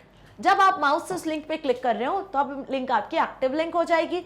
जब आप उसको देख चुके होंगे, उस लिंक में क्या डिटेल है वो देख चुके हो, तब लिंक आपकी बन जाती है visited link. The visited link is the colour of the link after user has visited it. Okay, तो जब आप इस लिंक पे क्लिक कर दोगे और वापस जब आप इस लिंक को देखोगे ना तो ब्लू कलर की नहीं दिखेगी, ये चेंज्ड कलर दिखेगा इसका, क्योंकि आप इस लिंक के डेटा को विजिट कर चुके हो। अब इसको कौन से टैग में यूज करते हैं भैया, लिंक यदि आपको क्रिएट करना है active visited link in attributes को, तो किस टैग के एट्रीब्यूट है ये है आपके बॉडी टैग के एट्रीब्यूट। किसके, बॉडी टैग के। बॉडी टैग कहाँ मेंशन करते हैं हम, HTML टैग में हेड टैग होता है, हेड के बाद आप बॉडी टैग मेंशन करते हो। तो वेब डॉक्यूमेंट की जो बॉडी होती है, वेब डॉक्यूमेंट में जो कंटेंट होता है, जो टेक्स्ट होता है, जिसमें आप इमेजेस, टेबल्स और फर्दर जो पैराग्राफ वगैरह क्रिएट करते हैं, वो सब बॉडी टैग में ही मेंशन किए जाते हैं ना। सबसे लास्ट में हम बॉडी टैग क्लोज करते हैं HTML के पहले। ओके, सो बॉडी टैग में हमने लिंक क्रिएट किया जिसमें कलर का नाम लिखा, वी लिंक क्रिएट किया मतलब एक्टिव लिंक, और इसी तरीके से एक्टिव लिंक क्रिएट किया जिसमें कलर का नाम मेंशन किया। तो अब आप यहाँ पे अपने अकॉर्डिंग कलर सिलेक्ट कर सकते हो। होप यदि आप चाहते हो कि एक्टिव लिंक का कलर रेड हो तो आप रेड सिलेक्ट कर सकते हो, येलो हो तो येलो सेट कर सकते हो। बस यहाँ पे link, V link, A link का आपको कलर नाम सिलेक्ट करना होता है, लिखना होता है, जो भी कलर है, ठीक है। कलर कोड भी आप मेंशन कर सकते हो, ये भी हमने देखा था कि कलर कोड भी अलग अलग डिफरेंट टाइप से मेंशन होता है, डबल इन्वर्टेड कॉमास में मेंशन करना होता है। So 5 marks for each definition and 1 mark for correct syntax. Okay, अब यहाँ पे देखो क्या लिखा हुआ है कि 1 मार्क आपकी करेक्ट सिंटेक्स का होगा। क्लियर, टोटल क्वेश्चन किस तरीके से पूछा है ये अच्छे से समझ में आ गया, आंसर क्या है ये भी समझ में आ गया, कैसे लिखकर आना है। डिफरेंस अगेन मैंने बताया, आप इस तरीके से कॉलम वाइज भी डिफरेंस लिख सकते हो, आंसर मार्क्स इसमें भी अच्छे से मिलते हैं ना। और वाला क्वेश्चन है ये, ठीक है, क्वेश्चन नंबर 18 में भी आपको चॉइस मिलना है। 12 में देखा, 14 में देखा, 14 में देखा, 16 में देखा और अब 18 में भी आपको चॉइस मिल रही है। Write the difference between DT and DD tags, इसमें भी फिर आपको डिफरेंस बताना है DT एंड DD टैग्स में। अब ये dd और dt टैग क्या होते हैं? जब आपको स्पेसिफाई करनी होती है कोई डेफिनेशन, मतलब डेफिनेशन का फॉर्मेट सबको अच्छे से पता है ना क्या होता है। डेफिनेशन को यदि आपको लिखना है किसी वेब पेज में, क्रिएट करना है, तो डेफिनेशन क्रिएट करने के लिए जो टैग्स होते हैं वो dt dd टैग्स होते हैं। कोई भी डेफिनेशन लिखना है, सपोज आपको कंप्यूटर के डेफिनेशन लिखना है, तो आप क्या चाहते हो कि जो डेफिनेशन वाली टर्म है उसे आप कैपिटल में लिखो, बोल्ड वे में शो हो, ठीक है। फिर इसके बाद आप एक न्यू लाइन से डेफिनेशन लिखना शुरू करो। ओके, सो कंप्यूटर की आप यहाँ से फिर डेफिनेशन लिखना शुरू कर रहे हो, फाइन। सो यही फॉर्मेट होता है। फिर नेक्स्ट डेफिनेशन आपको लिखना है सपोज हार्डवेयर की। ओके, तो हार्डवेयर कुछ इस तरीके से दिखे, फाइन। देन इसी के बाद फिर आपको हार्डवेयर का डिटेल आ जाए, ऐसी फिर सॉफ्टवेयर। तो एक डेफिनेशन का यही फॉर्मेट होता है जो बुक्स में भी आपने देखा होगा। क्लियर? जो आपका इंटरनेट की टर्मिनोलॉजीज है उसमें जब डेफिनेशन दी हुई तो किस फॉर्मेट में दी हुई है, जो टर्म है जिसको डिफाइन कर रहे हो वो एक अलग मीन्स में लिखी हुई है, अलग फॉन्ट में लिखी रहती है, और आपका डेफिनेशन का जो टर्म है, जो डिस्क्रिप्शन है वो अलग लिखा रहता है। सो इस तरीके का इस फॉर्मेट में डेफिनेशन को क्रिएट करने के लिए हम जिन टैग्स का यूज करते हैं वो dd और dt टैग होते हैं। ओके, अब dd टैग dt टैग क्या होता है उनका डिफरेंस बताना है। तो dd टैग जिसका मीन्स होता है डेफिनेशन डिस्क्रिप्शन। क्या होता है इसका मतलब? Definition description. अब डेफिनेशन डिस्क्रिप्शन क्या होगा आपके? ये डेफिनेशन का डिस्क्रिप्शन होता है।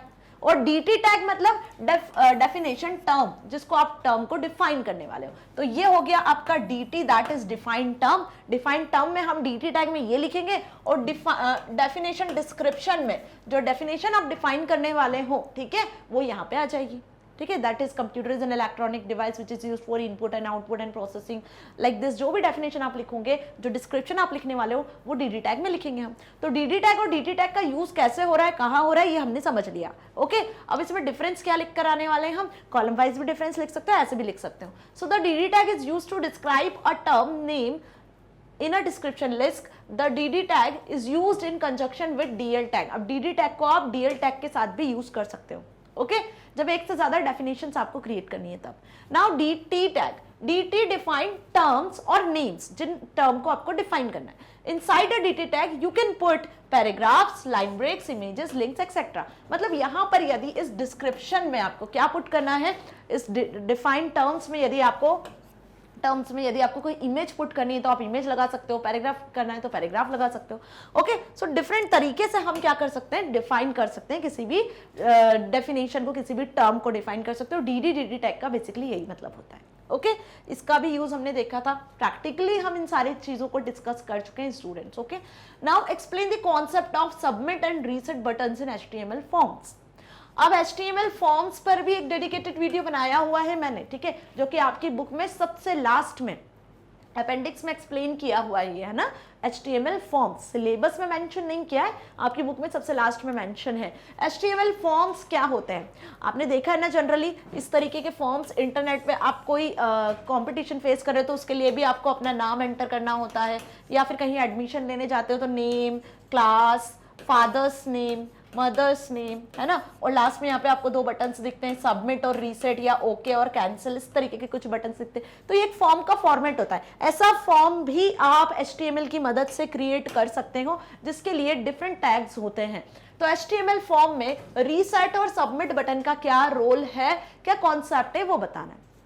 क्लियर? तो submit button allow the user to send the form data onwards for processing. Okay, processing के लिए सबमिट बटन यूज किया जाता है। जो भी टेक्स्ट बॉक्सेस में, आप टेक्स्ट बॉक्सेस क्या हुए देखो, ये जो मैंने क्रिएट किया था अभी फॉर्म आपका, ये टेक्स्ट बॉक्सेस हैं। इनको क्रिएट करने के लिए अलग टैग होता है, जैसे टेक्स्ट बॉक्स टैग होता है। ये आपके लेबल है, लेबल क्रिएट करने के लिए अलग से टैग होते हैं। पूरा फॉर्म बनाने के लिए फॉर्म टैग होता है। ये सपोज आपका सबमिट और रीसेट बटन हो गया। अब इनका क्या काम है, जब भी आप इस फॉर्म में जो भी डिटेल लिखोगे, सबमिट करोगे तो प्रोसेसिंग के लिए डेटाबेस में यदि आप स्टोर कर रहे हो तो वहां चली जाएगी, जहां पे आपको स्टोर करना है वहां पे चली जाती है। ठीक है, और रीसेट बटन का मतलब से क्या होता है, reset button allow the user to clear the form fields all entered information. जो भी टेक्स्ट बॉक्सेस में आपने वैल्यूज एंटर किया है, नाम, एड्रेस, फलाना ढिमका, जो भी आपने लिखा हुआ है ना इन्फॉर्मेशन, वो पूरी इन्फॉर्मेशन रीसेट हो जाती है, मतलब क्लियर हो जाती है। तो सबमिट और रीसेट नाम से समझ में आ रहा है कि कोई नई एंट्री यदि आपको करना है तो रीसेट बटन पे क्लिक करो, और सबमिट करना है तो एंट्री फिल करने के बाद में हम सबमिट बटन पे क्लिक करेंगे तो फर्दर प्रोसेसिंग के लिए वो चली जाएगी। Okay, so this is the difference between them. इन्हें क्रिएट करना है तो हम यहाँ पर यूज करते हैं डिफरेंट डिफरेंट टैग्स को, जिनकी मदद से आप ये बटन, टेक्स्ट बॉक्सेस वगैरह फॉर्म पे क्रिएट करते हैं। देखना है, समझना है किस तरीके से फॉर्म क्रिएट किया जाता है, पूरा प्रैक्टिकल वीडियो मेंशन है डिस्क्रिप्शन बॉक्स लिंक में, वहां से एक्सेस कर लेना HTML फॉर्म्स वाली वीडियो को। Okay, plagiarism is a major role in the world. अब सेक्शन सी पे आ गए हम। यहाँ देखो, प्लेजरिज्म मेजर रोल प्ले कर रहा है वर्ल्ड में आजकल। ठीक है, कैसे?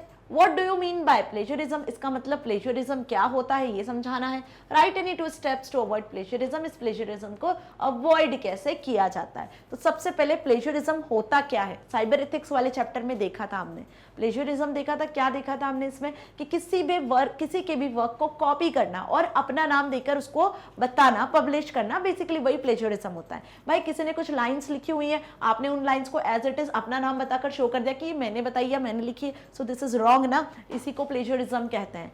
किसी का भी कुछ भी यदि आप यूज करते हो तो प्रॉपर उसको साइट करके यूज करो या उसको रेफरेंस देके यूज करो, ये सही तरीका होता है ना। इसी तरीके से हम उसको अवॉइड कर सकते हैं। सो यहाँ पर भी ऐसे सॉफ्टवेयर होते हैं, ऐसी एप्लीकेशंस होती हैं, कुछ ऐसे इंटरनेट पे कंटेक्स्ट होता है, वीडियोस होती हैं, ऑडियोज होती हैं, है ना, कुछ सॉन्ग्स होते हैं, कुछ गेम होते हैं, मूवीज होती है, उनको हम यदि यूज करते हैं, उनका कुछ भी कंटेंट यदि हम यूज कर रहे हैं तो उसको यूज करने के पहले हम उसको प्रॉपर रेफरेंस दें, उनको साइट करें, उनका नाम मेंशन करें, है ना, उनको पैराफ्रेज करें। यदि आप उनकी लाइंस को यूज करें तो उनको आप चेंज कर अपने ओन वर्ड्स में यदि आप स्पेसिफाई करते हो तो ये सही तरीका होता है। Right, so plagiarism when you use another person's words or ideas and try to pass them off as your own, this is called plagiarism. Okay, now 2 steps to avoid plagiarism. 2 steps होती है इसको avoid करने की। पहली तो properly coat करो आप particular line को। जैसे सपोज आप किसी की कोई लाइन यूज कर रहे हो तो उसको डबल इन्वर्टेड्स में लिखो और आगे अकॉर्डिंग टू जो भी पर्सन है जिसके अकॉर्डिंग आप यूज कर रहे हो, डबल इन्वर्टेड में उसका नाम लेकर उसको प्रॉपर रेफरेंस देके यूज करो, या फिर पैराफ्रेज करो। अब पैराफ्रेज क्या मतलब क्या हुआ कि आप जिन लाइंस को यूज कर रहे हो उनको अपने वर्ड्स में एक्सप्लेन करो, उनमें चेंजेस करके उसको एक्सप्लेन करो। राइट, तो ये होता है paraphrase. And add your own examples, और साथ में आप अपने कुछ नए एग्जाम्पल्स को उसमें ऐड करो। राइट, तो ये सही तरीका होता है किसी के भी आइडियाज को, किसी के भी वर्ड्स को कॉपी करने का और उसको यूज करने का। तब आप उसको अपना ओन नाम देकर क्रिएट कर सकते हो, तब वो आपका न्यू आइडिया कहलाएगा। राइट, सो प्लेजरिज्म क्या हुआ ये समझ में आया। ऑलवेज साइट सोर्सेस, आप जिस भी सोर्स से ले रहे हो, जो वर्ड्स आइडियाज आपने यूज करे उसको मेंशन करो। जैसे सपोज आपको टीचर कोई प्रोजेक्ट देती है, प्रोजेक्ट में आपको इंटरनेट से आप एक्सेस कर रहे हो तो आप रेफरेंसेस में पीछे इंटरनेट वेबसाइट का नाम लिखते हो ना, जिस वेबसाइट से आपने लिया है, या आप किसी और बुक से एक्सेस कर रहे हो तो उस बुक का नाम भी आप लिखते हो। किसी ऑथर की कोई लाइन्स है तो आप उस ऑथर का नाम लिखते हो। राइट, सो ये करेक्ट वे होता है, ये करेक्ट तरीका होता है किसी भी चीज को, किसी के आइडियाज को कॉपी करने का, यूज करने का। फाइन, सो ये होगा इसके अवॉइड करने के क्या तरीके होते हैं, क्या स्टेप्स होती है और ये इसकी डेफिनेशन। तो यहाँ पर आपको सही तरीके से पता है ना कि किस तरीके से लिखना है आंसर को, इसी तरीके से बिल्कुल लिख कर आना है आंसर। जितना पूछे उतना ही लिखना है, एक्स्ट्रा बिल्कुल नहीं लिखना है, पॉइंट टू पॉइंट लिखना है ताकि सही आंसर आपका हो और आपको सही मार्क्स आप मिले। Fine, now question number 21, consider the URL that is https://www.shiksha.com। अब बहुत ध्यान से ना इस पर्टिकुलर URL को देखना। URL क्या होता है, क्लियर है ना? ये URL है किसी भी वेबसाइट का एड्रेस, जिस एड्रेस से वो सर्वर पर स्टोर होती है, जिससे हम उसे एक्सेस करते हैं। हर एक वेबसाइट का एड्रेस यूनिक होता है जिससे हम उसको URL कहते हैं। तो ये URL हमने देख लिया www.shiksha.com। अब इस पर बेस्ड क्वेश्चन है, अब ध्यान से समझो। ये जो पैटर्न दिख रहा है ना, इस पर बेस्ड एक क्वेश्चन 100% आएगा एग्जाम में, कोई सी भी वेबसाइट दे देंगे यहाँ पर। ठीक है, अब आपको यहाँ पे बताना है व्हाट डज .com सजेस्ट। इस वेबसाइट में ये जो .com है, क्या दिख रहा है आपको? ये जो .com दिख रहा है ये क्या सजेस्ट कर रहा है? अब .com क्या सजेस्ट कर रहा है? .com suggest that the URL belongs to a commercial organisation. .com ये डोमेन नेम हमने पढ़ा था ना, डोमेन नेम देखा था, .com, .in, .gov, ये सब क्या बताते हैं कि कौन सी वेबसाइट है ये, है ना। सो ये कमर्शियल सेक्टर की वेबसाइट है एक। फाइन, इसके बाद आ जाओ, विच component identifies the type of protocol. अब इस वेबसाइट में प्रोटोकॉल कौन सा टाइप को डिफाइन कर रहा है? ओके, यहाँ पे देखो, विच कंपोनेंट आइडेंटिफाइज द प्रोटोकॉल। तो यहाँ पे प्रोटोकॉल क्या है? Obvious HTTPS is the protocol. HTTPS is the protocol ना। कौन सा प्रोटोकॉल है? Hyper text transfer protocol. तो सो HTTPS component identifies the type of protocol. कि जो वेबसाइट आप एक्सेस कर रहे हो वो एक हाइपर टेक्स्ट फाइल है, एक हाइपर टेक्स्ट डॉक्यूमेंट से बनी हुई है जो कि सर्वर पर स्टोर है, और यही प्रोटोकॉल सर्वर से आपको वो इंफॉर्मेशन वो वेबसाइट के फॉर्म में सारे पेजेस रेंडर करके शो कर रहा है, लेकर आ रहा है। सो जब भी आप सर्वर से कोई वेब पेज को, वेबसाइट को एक्सेस करते हो, उसके पीछे जो प्रोटोकॉल वर्क करता है वो HTTP प्रोटोकॉल होता है, जो बेसिकली हम बोल सकते हैं कि एक इंटरैक्शन करवाता है, या हम बोल सकते हैं कि एक इंटरफेस की तरह काम करता है ब्राउजर और सर्वर के बीच में इंफॉर्मेशन को शो करने में। फाइन, अच्छे से समझ में आया। Now third is what is the significance of S in HTTPS। बहुत ध्यान से देखो, ये HTTPS में इस S का क्या रोल है, ये जो S आपको दिख रहा है ना, इस S का क्या रोल है HTTPS में। तो S का रोल क्या होता है, अब मैंने इस पर भी डिफरेंस बनाया हुआ है ना। जब हमने HTTP पढ़ा था तब मैंने बताया था HTTP वर्सेस HTTPS, इन दोनों प्रोटोकॉल में क्या डिफरेंस है। तो बहुत ज़्यादा डिफरेंस नहीं है, बस डिफरेंस इतना है, यदि माने तो बहुत बड़ा डिफरेंस है, नहीं मानो तो कोई डिफरेंस नहीं है। सबसे main point, HTTP hyper text transfer protocol ये भी होता है, HTTP hyper text transfer protocol ये भी होता है, बट S मतलब सिक्योर। HTTP के थ्रू जो भी वेबसाइट्स आप खोलते हो वो सिक्योर नहीं होती। यदि आप चाहते हो कि आपकी जो वेबसाइट है जिस पे आप काम कर रहे हो, जिससे आप डेटा एक्सेस कर रहे हो, अपनी इंफॉर्मेशन जिस पे आप फीड कर रहे हो वो सिक्योर रहे, वहां पे सारी चीजें आपकी प्राइवेसी मेंटेन रहे, तो आपको क्या देखना है, आपको उस वेबसाइट के पहले HTTPS लिखा हुआ देखना है। ठीक है, HTTPS लिखा हुआ हो, साथ में ये जो लॉक होता है ना, इस लॉक को आप देखना ध्यान से, यहाँ पे लॉक ओपन रहता है।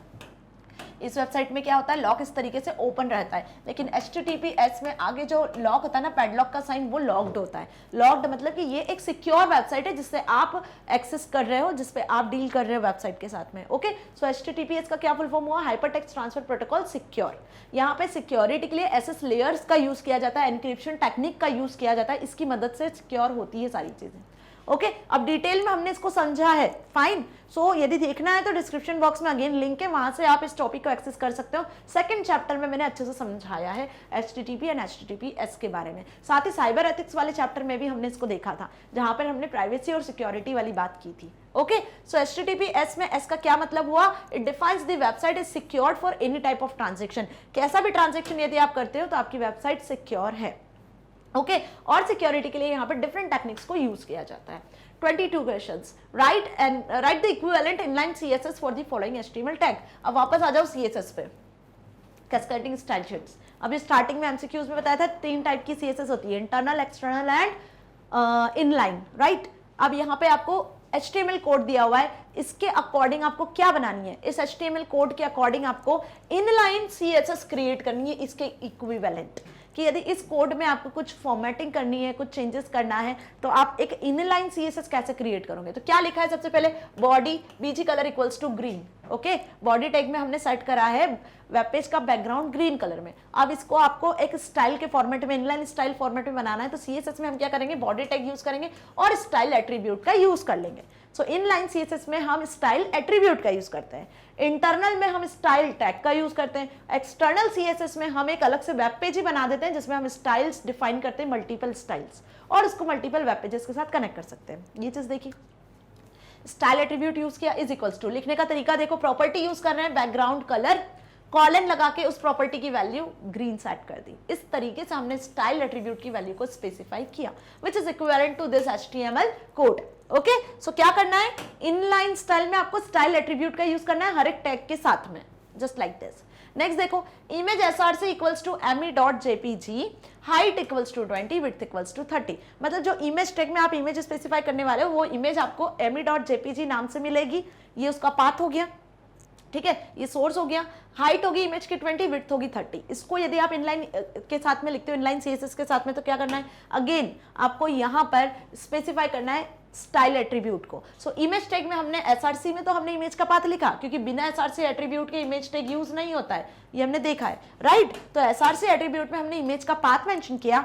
स्टाइल टैग में जो आपने सेट किया था इमेज में फॉर्मेटिंग की, इमेज का हाइट, विड्थ, कलर जो भी है वो जो भी आपको सेट करना है वो आप स्टाइल एट्रीब्यूट में इस तरीके से सेट करोगे।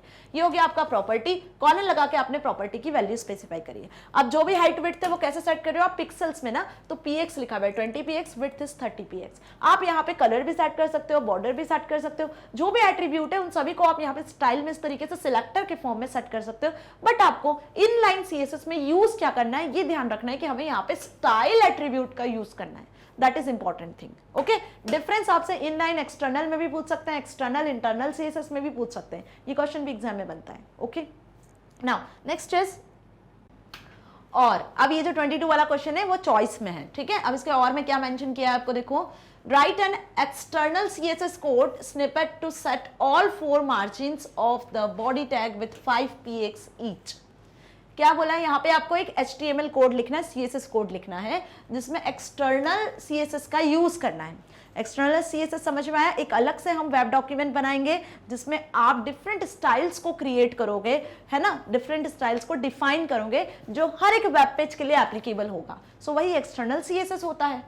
ओके, सो यहाँ पे आपको क्या स्टाइल क्रिएट करना है, यहाँ पे आपको ऑल 4 मार्जिन्स, जो 4 मार्जिन्स होती है, टॉप बॉटम लेफ्ट राइट, सारी 4 मार्जिन्स के लिए आपको बॉडी टैग में स्पेसिफाई करना है 5 px। ये हमें फॉर्मेटिंग सेट करनी है। सो हमने क्या किया, एक्सटर्नल CSS एक वेब डॉक्यूमेंट क्रिएट किया जिसमें हमने बॉडी टैग में, किस तरीके से क्रिएट करते हैं, बॉडी टैग में, अब टैग नहीं होता एक्चुअली यहाँ पे, ये बॉडी आपका एक टैग का ही कॉरेस्पॉन्डेंस हो जाता है जिसमें हम क्या स्पेसिफाई कर रहे हैं, CSS बना रहे हैं। तो करली ब्रेसेस में हम क्या कर रहे हैं, करली ब्रेसेस में हम फॉर्मेटिंग अप्लाई करते हैं, लाइक मार्जिन प्रॉपर्टी को सेट कर रहे हो आप, मार्जिन कौन सी, टॉप, तो मार्जिन डैश टॉप, कॉलन लगा के आप स्पेसिफाई करते हो उसकी वैल्यू को 5 px, सेमी कॉलन से, जो सेमी कॉलन है उससे हम नेक्स्ट प्रॉपर्टी सेट करते हैं, margin right colon 5 px, then semicolon लगाया, नेक्स्ट मार्जिन सेट किया, सेमी कॉलन लगाया, नेक्स्ट मार्जिन सेट किया, देन कर्ली ब्रेसेस को स्टॉप कर दिया। सो अब ये लिखने का तरीका समझ में आया क्या, कि जिस भी टैग को आप एक्सेस कर रहे हो इन्हें हम सिलेक्टर्स कहते हैं। कर्ली ब्रेसेस में आप यहाँ पे उनकी प्रॉपर्टी को स्पेसिफाई करते हो, प्रॉपर्टी का नाम लिखते हो, कॉलन लगाते हो, प्रॉपर्टी की वैल्यू लिखते हो। मल्टीपल प्रॉपर्टी स्पेसिफाई कर रहे हो तो आप इस तरीके से कॉलन लगा के स्पेसिफाई करते हो, देन कर्ली ब्रेसेस ऑफ करते हो। यही तरीका होता है। ओके, एक से ज्यादा टैग्स को आप यहाँ यूज कर सकते हो। सो यही तरीका होगा कि बॉडी टैग में आपने क्या स्पेसिफाई किया है कि पूरे पेज की margin top left bottom right 5 px, 5 px मतलब पिक्सल्स, 5 px के अकॉर्डिंग सेट हो जाए। ओके, ये तो समझ में आ गई। ओके, नाउ बी क्या दिया है, write an inline CSS code to set the background colour for the first level heading as green containing the text my CA exam. My CA exam की जो हेडिंग है वो कैसी हो जाए, वो ग्रीन कलर की हेडिंग सेट हो जाए, और ये आपको एक इनलाइन CSS के फॉर्मेट में बताना है। मतलब जहां आपने H1 टैग का यूज किया और H1 टैग में आपने लिखा माई CA एग्जाम, ये जो आपकी हेडिंग है ना, ये हेडिंग आपकी कैसी हो जाए, ये हेडिंग आपकी ग्रीन कलर से सेट हो जाए। और इसके लिए आपको क्या करना है, इसके लिए आपको यहाँ पे अलग से कोई टैग यूज नहीं करना है, आपको इनलाइन CSS का यूज करना है। तो इनलाइन CSS के लिए स्टाइल एट्रीब्यूट को हम यहाँ पर ही एक्सेस करेंगे ना, H1 टैग में यहाँ पे आप क्या लगा दोगे, स्टाइल एट्रीब्यूट का यूज कर लोगे। सो बिल्कुल उसी तरीके से यहाँ लिखा है, देखो H1 टैग के अंदर हमने स्टाइल एट्रीब्यूट यूज किया, उसकी प्रॉपर्टी बैकग्राउंड कलर का यूज किया है, style equals to background colour colon green, then my CA exam और H1 टैग को क्लोज किया। H1 टैग क्या होता है, आपका कंटेनर टैग होता है, इसको हम पहले भी देख चुके हैं। ओके, सो अच्छे से समझ में आ गया कैसा क्वेश्चन पूछा है। ये आपको कोड दे देंगे और पूछेंगे, ये भी पूछ सकते हैं कि कोड क्वेश्चन में दे दिया और पूछा कि ये कोड का क्या मीनिंग है, कौन सी CSS का यूज कर रहे हैं हम यहाँ पर, ऐसा भी पूछ सकते हैं, इसका उल्टा भी पूछ सकते हैं, कैसा भी क्वेश्चन एग्जाम में आ सकता है। फाइन, सो ये पता होना चाहिए आपको। Now 23rd question, mister Amit is a new internet user. अब मिस्टर अमित क्या है, एक न्यू इंटरनेट यूजर है। You being his friend suggest to him some tips which he should follow while using the internet. Okay, mister Amit एक new user है internet के। अब यहाँ पे आपको क्या करना है, कुछ टिप्स उनको सजेस्ट करनी है। ओके, जब वो इंटरनेट यूज कर रहे होते हैं, तो हम भी जब इंटरनेट को यूज करते हैं, कुछ वेबसाइट्स को एक्सेस करते हैं, ठीक है, आप कोई ट्रांजेक्शन कर रहे हो तो अपनी बैंक डिटेल्स वगैरह प्रोवाइड करते हो, तो यहाँ पे आपको कुछ चीज़ों का ध्यान रखना होता है, राइट, कि कहीं आपकी जो इन्फॉर्मेशन है उसका मिसयूज ना हो जाए, कोई हैकर आपकी इन्फॉर्मेशन को हैक ना कर ले, क्योंकि आजकल ये जो साइबर क्राइम वाली चीज़ें ये बहुत ज़्यादा हो रही है ना। ये जितना ट्रेंड में इंटरनेट चल रहा है ना, जितना ट्रेंड में हम सारी चीज़ों को एक्सेस कर रहे हैं, उतनी ही ट्रेंड में साइबर क्राइम्स भी होते हैं, ठीक है। सो ये चीज आपको समझ में आ रही है अच्छे से। सो इसी के लिए मिस्टर अमित जो है एक न्यू इंटरनेट यूजर है, उनको कुछ टिप्स देनी है जो कि इंटरनेट से रिलेटेड है, कि इंटरनेट पे जब वो सोशल मीडिया को एक्सेस करते हैं या कोई ट्रांजेक्शन करते हैं तो किस तरीके से यूज करें, क्या टिप्स आप उन्हें देंगे। तो कुल मिला के इनडायरेक्टली इस क्वेश्चन में क्या पूछा है, इस क्वेश्चन में आपसे पूछा है कि what are the ways to use internet, internet को यूज करने के क्या तरीके हैं, कैसे आप अपने आप को सिक्योर रख सकते हो इंटरनेट पर, है ना, क्या प्राइवेसी आपको रखनी चाहिए, वही पूछा indirectly. Okay, so first he should use respectful language for all. सबसे पहली बात कि उनका बिहेवियर जैसा नॉर्मल रहता है, आप लोगों के साथ ऑफलाइन बिहेव करते हो, मिलते हो, बात करते हो, फ्रेंड्स के साथ, फैमिली के साथ, बिल्कुल उसी तरीके से आपको इंटरनेट पे भी यदि आप कोई सोशल ऐप का यूज कर रहे हो तो आपको रेस्पेक्टफुल लैंग्वेज का ही यूज करना है। Okay, he should you choose friends wisely and should not share his personal information with all. Okay, जितने भी लोग आपके साथ इंटरनेट पे रिलेटेड हैं, कम्युनिकेटेड है, जिसके साथ आप कम्युनिकेट कर रहे हो, कनेक्टेड है जितने भी लोग, उन सभी के साथ में आपको फ्रेंडली बिहेवियर से बात करनी है और अपनी पर्सनल इंफॉर्मेशन किसी के साथ शेयर नहीं करनी है। He should neither send spam nor should encourage the same. ना तो अपने स्पैम फोल्डर में आपको स्पैम फोल्डर की जो इन्फॉर्मेशन है किसी को शेयर करनी है, बल्कि अपने स्पैम फोल्डर को हमेशा क्लीन करके रखना है। सो जो नेट एटिकेट्स देखे थे ना हमने साइबर एथिक्स में, कुछ नेट एटिकेट्स हमने जो पढ़े थे, वही नेट एटिकेट्स यहाँ पे पूछे गए हैं इन ऑल। समझ में आ गई मेरी बात? अब याद आ गया ना अच्छे से? साइबर एथिक्स वाले चैप्टर में जो नेट एटिकेट्स हमने देखे थे कि इंटरनेट को जब यूज करते हो तो आपका कैसा बिहेवियर होना चाहिए, वही पॉइंट्स आपको यहाँ पे मेंशन करना है। अब जरूरी नहीं कि यही पॉइंट्स आप लिखो, इसके अलावा भी बहुत सारी चीजें हैं जो मैंने बताई। अपना पासवर्ड आपको सही तरीके से क्रिएट करना है ना। पासवर्ड में आपको अपना डेट ऑफ बर्थ, अपना नाम, फ्रेंड्स का नाम, या फिर 1 2 3 4 5 ऐसा पासवर्ड नहीं रखना है। उसमें कुछ स्ट्रॉन्ग कैरेक्टर्स होने चाहिए, स्पेशल नंबर्स होने चाहिए, कैपिटल लेटर, स्मॉल लेटर का यूज करना होता है। एक ये पॉइंट भी आप लिख सकते हो। HTTPS जहाँ पे लिखा है उसी वेबसाइट को आपको एक्सेस करना है, सिक्योरली आप एक्सेस कर पाओगे। बहुत सारी चीजें हैं जो आप यहाँ मेंशन कर सकते हो, जो पॉइंट्स आप उनको बता सकते हो। Fine, next 24th question, write the HTML code to design the web page. Web page design करने के लिए क्या कोड यहाँ पे एक मेंशन किया हुआ है, डायग्राम आपको दिख रहा है ना। इस पर्टिकुलर वेब पेज को ध्यान से देखो, इसके लिए आपको कोड लिखना है, ठीक है। नहीं, कोड दिया हुआ है, इस पर बेस्ड कुछ क्वेश्चंस है। Now considering the specification that follow. Okay fine, क्या करना है आपको, ये वेब पेज ध्यान से देखना है, इसके अकॉर्डिंग कुछ स्पेसिफिकेशन दिए हुए हैं। ओके, उसके अकॉर्डिंग हमें कोड लिखना है। राइट, हमें क्या लिखना है, HTML कोड लिखना है। भैया इसको देख लो, ऐसा कैसे, ये वेब पेज आपको डिजाइन करना है, इसके लिए आपको कोड लिख देना है। सिंपल सी बात। Fine, so you can right the code for any 4 specification out of the given 5 specification. Web page ध्यान से देखो, 5 स्पेसिफिकेशन दी हुई है, उनमें से आपको 4 स्पेसिफिकेशन को सॉल्व करना है, क्योंकि 4 मार्क्स का क्वेश्चन है। अब इस वेब पेज में सबसे पहले हमें क्या दिख रहा है कि ये एक हेडिंग है। क्या है? हेडिंग है। तो हेडिंग क्रिएट करने के लिए हम क्या करते हैं, हेडिंग क्रिएट करने के लिए सबसे पहले हम किस टैग का यूज करते हैं, H1 टैग का यूज करते हैं। तो बोल्ड हेडिंग क्रिएट होती है और बिगर फॉन्ट साइज के साथ। तो ये जो बाकी के फॉन्ट्स दिख रहे हैं उसके कंपैरेटिवली ये बिगर है ना, तो आप यहाँ पे यूज करोगे किसका, H1 हेडिंग टैग का। राइट, साथ ही यहाँ पर आप यदि बोल्ड, इटैलिक, अंडरलाइन करना चाहते हो तो वो भी कर सकते हो। नेक्स्ट देखो क्या इंसर्ट किया है यहाँ पे, इमेज। तो इमेज इंसर्ट करने के लिए हम IMG टैग का यूज करते हैं। अब इमेज भी आप ध्यान से देखो, इमेज के आसपास आपको बॉर्डर दिख रही है ना, ठीक है, तो आप इसमें SRC एट्रीब्यूट का यूज करोगे, बॉर्डर का भी यूज कर सकते हो। इमेज को आप अलाइन भी कर सकते हो, ठीक है, लेफ्ट अलाइन होती है बाय डिफॉल्ट, तो लेफ्ट अलाइन इमेज ही है। नाउ यहाँ पे देखो 1 2 3 4 5 ये एक लिस्ट है ना, ये एक लिस्ट है। किसकी लिस्ट है भाई? स्टेट्स की लिस्ट है। ओके, उत्तर प्रदेश, बिहार, मध्य प्रदेश, पंजाब, महाराष्ट्र। तो लिस्ट क्रिएट करने के लिए हम OL और UL टैग का यूज करते हैं। OL tag ordered list, 1 2 3 4 5 ordered list है, तो यहाँ पे आप यूज करोगे OL टैग का, क्योंकि आपको लिस्ट क्रिएट करनी है, ठीक है। OL टैग में फिर देखो वापस से यहाँ पे इस लिस्ट में फर्दर लिस्ट क्रिएट है। उत्तर प्रदेश में जो सिटीज है उनके नाम लिखे हुए, लखनऊ, बनारस। अब ये जो लिस्ट है ना, ये ध्यान से देखो, ये लिस्ट किससे क्रिएटेड है? बुलेटेड से क्रिएटेड है, मतलब एक अनऑर्डर्ड लिस्ट क्रिएट है। तो यहाँ पे यूज करेंगे हम किसका? UL लिस्ट का। ओके, यहाँ पे आप UL का यूज कर लोगे, अनऑर्डर्ड लिस्ट, जो कि बाय डिफॉल्ट स्क्वायर जो आपकी होती है ना, डॉट्स जो होते हैं इनसे क्रिएट होती हैं, बुलेट्स से क्रिएट होती हैं।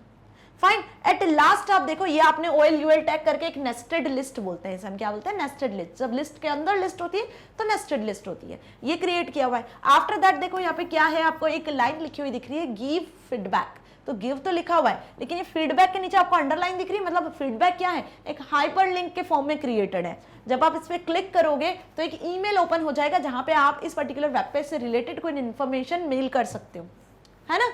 सो फीडबैक दे सकते हो आप, उसके लिए यहाँ पे एक फीडबैक नाम के लिंक क्रिएट है। तो यहाँ पे आपको लिंक क्रिएट करना है, मेल टू फंक्शन का यूज कर लेना है। किसका यूज कर लेंगे हम यहाँ पे लिंक क्रिएट करने के लिए? मेल सेंड करवाने के लिए मेल टू, क्योंकि फीडबैक आपको शेयर करना होगा।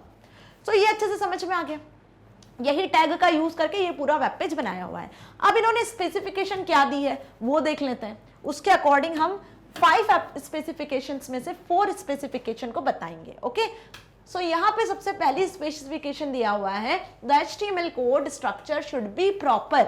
Okay, heading list of state and their popular cities should be the second level of heading at the center of page and the background of the page should be yellow।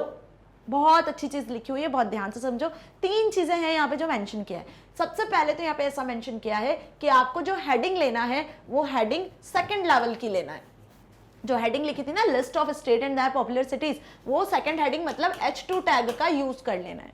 Second thing क्या लिखी है यहाँ पर कि centre के, page के centre में आनी चाहिए हेडिंग, तो हम सेंटर टैग का भी यूज कर लेंगे कि पेज के सेंटर में हेडिंग लिखना है। Next thing is background colour क्या होना चाहिए वेब पेज का, येलो। तो बॉडी टैग में आप क्या कर लोगे, बैकग्राउंड सेट कर दोगे, बीजी कलर जिसे कहते हैं। बैकग्राउंड के लिए हम बीजी कलर यूज करते हैं ना, तो BG colour equals to yellow set कर दिया हमने।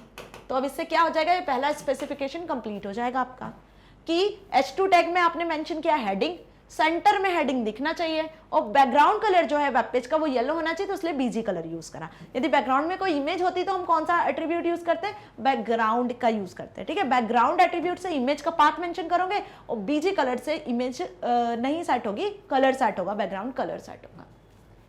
सेकंड स्पेसिफिकेशन पे आ जाए, JPG image named nation should be placed. भाई आप एक इमेज दिख रही थी ना उसके नीचे हमको, कौन सी इमेज, यहाँ ध्यान से देखो, ये इमेज दिख रही है। तो इस इमेज के लिए हमें क्या करना है, जिस फाइल से जहां पे इमेज सेव है, कौन सी फाइल है, क्या नाम है इमेज का, उसका पाथ लिखना पड़ेगा। इमेज होनी चाहिए ना, तो इमेज का नाम है नेशन, JPG इमेज है। तो आप क्या करोगे, यहाँ पे इमेज टैग में SRC में आप nation.jpg सेट करोगे। सोर्स फाइल क्या बताओगे आप, nation.jpg। Okay, next specification, the page should consist of the nested list and the data is exactly given in question, the outer list should be numbered list। obvious, numbered list select करना है create तो OL का use करेंगे, इसके अंदर हमें list create करना है तो UL का यूज करेंगे, UL क्लोज करेंगे, देन आपकी आउटर लिस्ट जो है, ऑर्डर्ड लिस्ट जो है, आउटर वाली लिस्ट वो क्लोज हो जाएगी, है ना। और यूज कैसे करते हैं, LI टैग के साथ इनको यूज करते हैं और मेंशन करते जाते हैं लिस्ट के आइटम्स को, है ना। Fourth specification, the inner list as given should be symbol based. जो इनर लिस्ट होगी वो सिंबल बेस्ड होगी, मतलब कि अनऑर्डर्ड होगी। अब उसमें आप सिंबल्स कैसे हो सकता है, आप अनऑर्डर्ड लिस्ट स्क्वायर से क्रिएट कर रहे हो, सर्कल से क्रिएट कर रहे हो, एरो से क्रिएट कर रहे हो, है ना, कुछ इस तरीके की बुलेट से क्रिएट कर रहे हो। ठीक है, तो वो भी आपको एक एट्रीब्यूट में स्पेसिफाई करनी है। Okay, feedback should be email link mail@me.com। जो फीडबैक वाली लिंक थी जिसमें हमको फीडबैक सेंड करना था, वो मेल आईडी यहाँ पे मेंशन किया है mail@me.com पर। ओके, अब ये कैसे स्पेसिफिकेशंस को आपको लिखना है वो देख लेते हैं 1 by 1 आंसर के फॉर्म में। तो ये पूरा HTML कोड यहाँ पे 5 स्पेसिफिकेशन के साथ मेंशन है। होप अब आपको अच्छे से समझ में आएगा कि कैसे मेंशन करना है। एग्जाम में आएगा तो कोई भी 4 ही आपको स्पेसिफिकेशन मेंशन करना है, बकायदा आप इनके आगे स्पेसिफिक कोई अलग अलग कलर के पेन से, जैसे ब्लैक ब्लू का यूज करते हो, ब्लैक से अगर आपने ये लिखा है तो ब्लू से आप मेंशन करके आओ स्पेसिफिकेशन 1, है ना, कमेंट में, ताकि आपने यूज किया है। देख लेते हैं पहला HTML कोड हमने स्टार्ट किया, हेड टैग स्टार्ट किया, टाइटल टैग ओपन किया और हेड टैग को क्लोज कर दिया। हेड टैग में हम क्या लिखते हैं, टाइटल का यूज करते हैं, पेज का टाइटल देते हैं, क्योंकि उस वेब पेज में कोई टाइटल नहीं था तो हमने ब्लैंक रखा है। HTML कोड स्टार्ट किया, यहाँ पे HTML क्लोज कर दिया है, हेड टैग यहीं से स्टार्ट करके यहीं पे क्लोज कर दिया है। फाइन, इतना अच्छे से समझ में आया। अब पूरा वेब पेज जो दिया था वो डिजाइन करना है, तो बॉडी टैग में हमने सबसे पहला स्पेसिफिकेशन मेंटेन लिखा है। ठीक है, मेंटेन किया, क्या लिखा है यहाँ पे ध्यान से देखो, बॉडी कलर, मतलब जो आपका वेब पेज है उसका कलर क्या होना चाहिए, येलो होना चाहिए। तो ये पहला स्पेसिफिकेशन, बॉडी टैग में BG colour equals to yellow set किया। फिर हेडिंग जो है वो सेंटर में होनी चाहिए, तो यहाँ पे देखो आप सेंटर टैग का भी यूज कर सकते हो या अलाइन भी यूज कर सकते हो। तो H2 टैग में हमने align equals to centre use किया, और हेडिंग जो सेकंड H2 टैग में मेंशन कर रहे हैं ना, सेकंड उसमें होना चाहिए, इसलिए ये हेडिंग टैग भी मेंशन कर दिया। Okay, after that second specification था इमेज से रिलेटेड ना, तो इमेज से रिलेटेड स्पेसिफिकेशन था कि आपकी जो इमेज है वो क्या होगी, आपकी जो इमेज है वो nation.jpg से होगी। तो सोर्स में हमने nation.jpg सेलेक्ट कर लिया। अब इमेज के आसपास आपको बॉर्डर दिख रही थी तो बॉर्डर इक्वल्स टू 2 भी लिख दिया, ताकि बॉर्डर भी आपको इमेज के आसपास दिखे। ओके, एक थोड़ी थिक सी बॉर्डर दिखे, इसलिए 2 सेट किया, इंटीजर वैल्यू बॉर्डर में हमने सेट किया। एसआरसी एट्रीब्यूट में फाइल का नाम लिखा। थर्ड स्पेसिफिकेशन पे आ जाओ। थर्ड स्पेसिफिकेशन क्या था, आपको ऑर्डर्ड लिस्ट क्रिएट करनी है। तो देखो ऑर्डर्ड लिस्ट क्रिएट करी हमने यहाँ पर, और ऑर्डर्ड लिस्ट को क्लोज किया हमने यहाँ पर। ऑर्डर्ड लिस्ट का टाइप कैसा होगा, ऑर्डर्ड होगा, 1 2 3 4 के फॉर्म में होगा, तो टाइप इक्वल्स टू 1 सेट किया। बाकी अगर टाइप इक्वल्स टू 1 नहीं भी लिखते हो तो डिफॉल्ट जो ऑर्डर्ड लिस्ट है वो 1 2 3 से ही होती है स्टार्ट, है ना। सो यहाँ पे हमने टाइप इक्वल्स टू 1 सेट कर दिया। यदि आपको अल्फाबेटिकल सॉर्ट करवाना है, अल्फाबेटिकल वे में लिस्ट क्रिएट करवाना है तो ABCD, तो यहाँ पे आप ABCD लिख सकते हो। रोमन में करवाना है तो टाइप की वैल्यू आप II भी सेट कर सकते हो। ओके, अब OL टैग में आपने पहला आइटम, लिस्ट का आइटम क्रिएट किया LI नाम से, दैट इज उत्तर प्रदेश, है ना। फिर सेकंड जो आइटम होगा, ओके, वो हमने UL टैग से स्टार्ट किया, क्योंकि फर्दर उसमें क्या क्रिएट करना है आपको, उत्तर प्रदेश की सिटीज लिखना है, लखनऊ वगैरह, राइट। सो वो अनऑर्डर्ड थी, तो यहां देखो अनऑर्डर्ड लिस्ट भी क्रिएट हुई है। ये अनऑर्डर्ड लिस्ट यहाँ पे आपने क्रिएट करी है, जिसमें आपने 2 मेंशन किए हैं नाम, 2 लिस्ट के आइटम। अब अनऑर्डर्ड लिस्ट में भी टाइप एट्रीब्यूट का यूज किया, जिसमें हमने स्क्वायर, है ना, कैसा शो हो रहा था, स्क्वायर में शो हो रही थी ना लखनऊ और बनारस, तो हमने टाइप लिया स्क्वायर और 2 LI टैग में लखनऊ बनारस यूज कर लिया और UL टैग को क्लोज कर दिया। नाउ आ जाओ नेक्स्ट, बिहार, मध्य प्रदेश, पंजाब। पंजाब में फिर हमने यूज किया UL टैग का, जिसमें हमने टाइप सिलेक्ट कर लिया है आपका स्क्वायर। तो ये आपका हो गया 4th स्पेसिफिकेशन। कौन सा हो गया, 4th स्पेसिफिकेशन। अब आते हैं हम 5th स्पेसिफिकेशन पे। तो 5th स्पेसिफिकेशन यहां ध्यान से देखो क्या दिख रहा है, फीडबैक। फीडबैक पे लिंक क्रिएट थी। अब लिंक क्रिएट करना है तो एंकर टैग का यूज करते हैं। तो यहाँ पे लिंक क्रिएट करने के लिए हमने एंकर टैग का यूज किया है, और एंकर टैग में हमने HREF में उस मेल को लिखा है जिस मेल पे फीडबैक सेंड करना है। किसकी मदद से, मेल टू फंक्शन की मदद से। सो मेल टू फंक्शन में उस मेल आईडी का नाम लिख दिया, mail@me.com। जब भी फीडबैक पे आप क्लिक करोगे तो फीडबैक फॉर्म आपके सामने शो हो जाएगा, आपका ईमेल आईडी ओपन हो जाएगा, वहां आप मेल शेयर कर सकते हो। और फीडबैक आगे लिख दिया, एंकर टैग क्लोज कर दिया। तो ये कलर वाइज मैंने आपको 5 स्पेसिफिकेशन यहाँ पे बताई है। पहला स्पेसिफिकेशन येलो कलर से शो कर रहा है, जिसमें बैकग्राउंड येलो, हेडिंग 2, सेंटर में आपकी हेडिंग दिखेगी। सेकंड स्पेसिफिकेशन इमेज टैग का यूज किया है, सोर्स स्पेसिफाई किया है, रेड कलर से यहाँ पे शो हो रहा है आपको, बॉर्डर इक्वल्स टू 2 सेट किया। थर्ड स्पेसिफिकेशन ऑर्डर्ड लिस्ट हमने क्रिएट किया है यहाँ पर पूरी 5 स्टेट्स के लिए, 1 2 3 4 के नाम से सिलेक्ट किया है, लिस्ट आइटम क्रिएट किया है। ऑर्डर्ड लिस्ट में हमने फिर फर्दर UL टैग का यूज किया, क्योंकि अनऑर्डर्ड लिस्ट सिटीज के नाम से क्रिएट करनी थी, जो ग्रीन कलर से शो हो रहा है। ओके, उसके बाद 5th स्पेसिफिकेशन, जिसमें हमने क्या देखा, 5th स्पेसिफिकेशन में हमने मेल टू फंक्शन का यूज किया फीडबैक के लिए। फाइन, सो ये अच्छे से समझ में आ गया ना कोड। बहुत ईजी है HTML कोड लिखना, यदि आपको टैग्स अच्छे से आते हैं, एट्रीब्यूट्स अच्छे से पता है तो। ओके, एंड होप आप सभी ने वीडियोस देखी है HTML की, डिटेल में हर एक चीज को हमने समझा है, प्रैक्टिकल भी करके देखा है। ओके, सो थ्योरी के साथ साथ प्रैक्टिकल वीडियोस भी अवेलेबल है ना स्टूडेंट्स, आप एक्सेस कर सकते हो बिल्कुल।